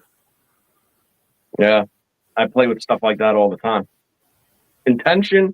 If anybody needs to know anything, intention, never underestimate intention. You know, if you could visualize and you have an intention and then you apply your own energy to it, like you gain control and it becomes freaky. Because it's fractal. Because of the same explanation you had earlier. Mm-hmm. Everything is fractal, so therefore we keep saying resonance and harmonics and all this stuff. We keep saying it because it's fractal, and so when we start thinking of that, everything starts to work better because we can cut wires, not even with, once we have a specific measurement of a certain thing that we're going after, we just kind of make certain ratios or integers of that thing for everything else. And it doesn't have to be perfect. You can eyeball it, but you start thinking in that way and you start building in that way, and everything starts building together in that way, in a better way, with all the capacitors you're choosing. When you're like connecting this wire and this wire, you're like, oh, I'm going to cut it a quarter length of this one if I can reach it there. Why? Because I can, because it starts to make more sense to do it that way. And you start doing that behavior in everything you do. And now everything starts to harmonize in a way that takes less energy, like on a systems level of like how we live our life. Absolutely dead on. And I see it in every aspect of life, way outside of anything that we've discussed today or just generally, you know, it's omnipresent. And you know, the idea that it's fractal and you could gain control of it, and that when you start seeing it that way, it changes things. I think Eighth Sinner kind of put it the best. And you know what he kind of said was, don't try, like, I'm talking about like a mental thing here, like with control, right? Don't try to force something to do something that it's not going to do. Take yourself out of yourself and imagine you're it doing it, you know? And that has the greater impact. And that's what it takes, is it takes this outside perspective force and a redirection of energy from outside you to control something else that's actually going to impact something else. And it's just a super fascinating way to think about things that generally people aren't, you know, considering. It's, you know, because the obvious thing, what we observe in our daily life is if you touch the can tilts, right? So therefore you must touch the can for it to tilt. But what happens if you just want the can to tilt, right? That's kind of the trick to it. I don't know. It's Eighth Sinner's a smart guy. You know, he comes up with a gem every so often. So figured I'd share that one. Right on. All right, guys, I'm going to put these up, and then we're going to take off out of here. I want to thank Darren today. He had 5 Old Man Builds memberships, man. We got a new subscriber in Time Energy, man. Right on, brother. Hell yeah. Became a member just recently, man. Hooked us up with a little bit of cash. Thank you very much, man. You guys are awesome. Elijah, stay on for a minute, man, and we're going to take off. Say goodnight, guys. Peace and love. Peace, love, and positivity as well. And big toe. And big. The old man built. The old man built. The old man built. The old man builds is broken in the head. People not seeing reality has put them in the red. Where conscious and spirituality been stricken from the norm and replaced with the ignorance of basic magnetic form. The geometry of God keeps running through his head. That's what makes old man builds broken in the head. The old man builds. The old man builds. Spheres of destiny are spinning in his mind, making him travel back and forth in time, battling the establishment for just a little recognition. Has him forcing the world to understand his premonition. That world will have all the technology in the end, even if it means his life will fail to extend. The old man builds. The old man builds. The old man builds. The old man builds. Fears of destiny are spinning in his mind, making him travel back and forth in time, battling the establishment for just a little recognition. Has him forcing the world to understand his premonition. That world will have all the technology in the end, even if it means his life will fail to extend. The old man builds.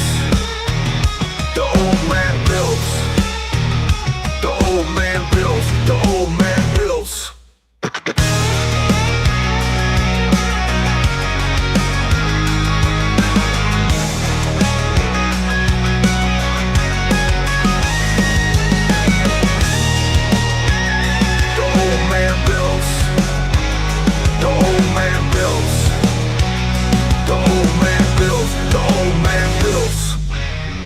Fears of destiny are spinning in his mind, making him travel back and forth in time, battling the establishment for just a little recognition. Has him forcing the world to understand his premonition. That world will have all the technology in the end, even if it means his life will fail to extend. The old man builds.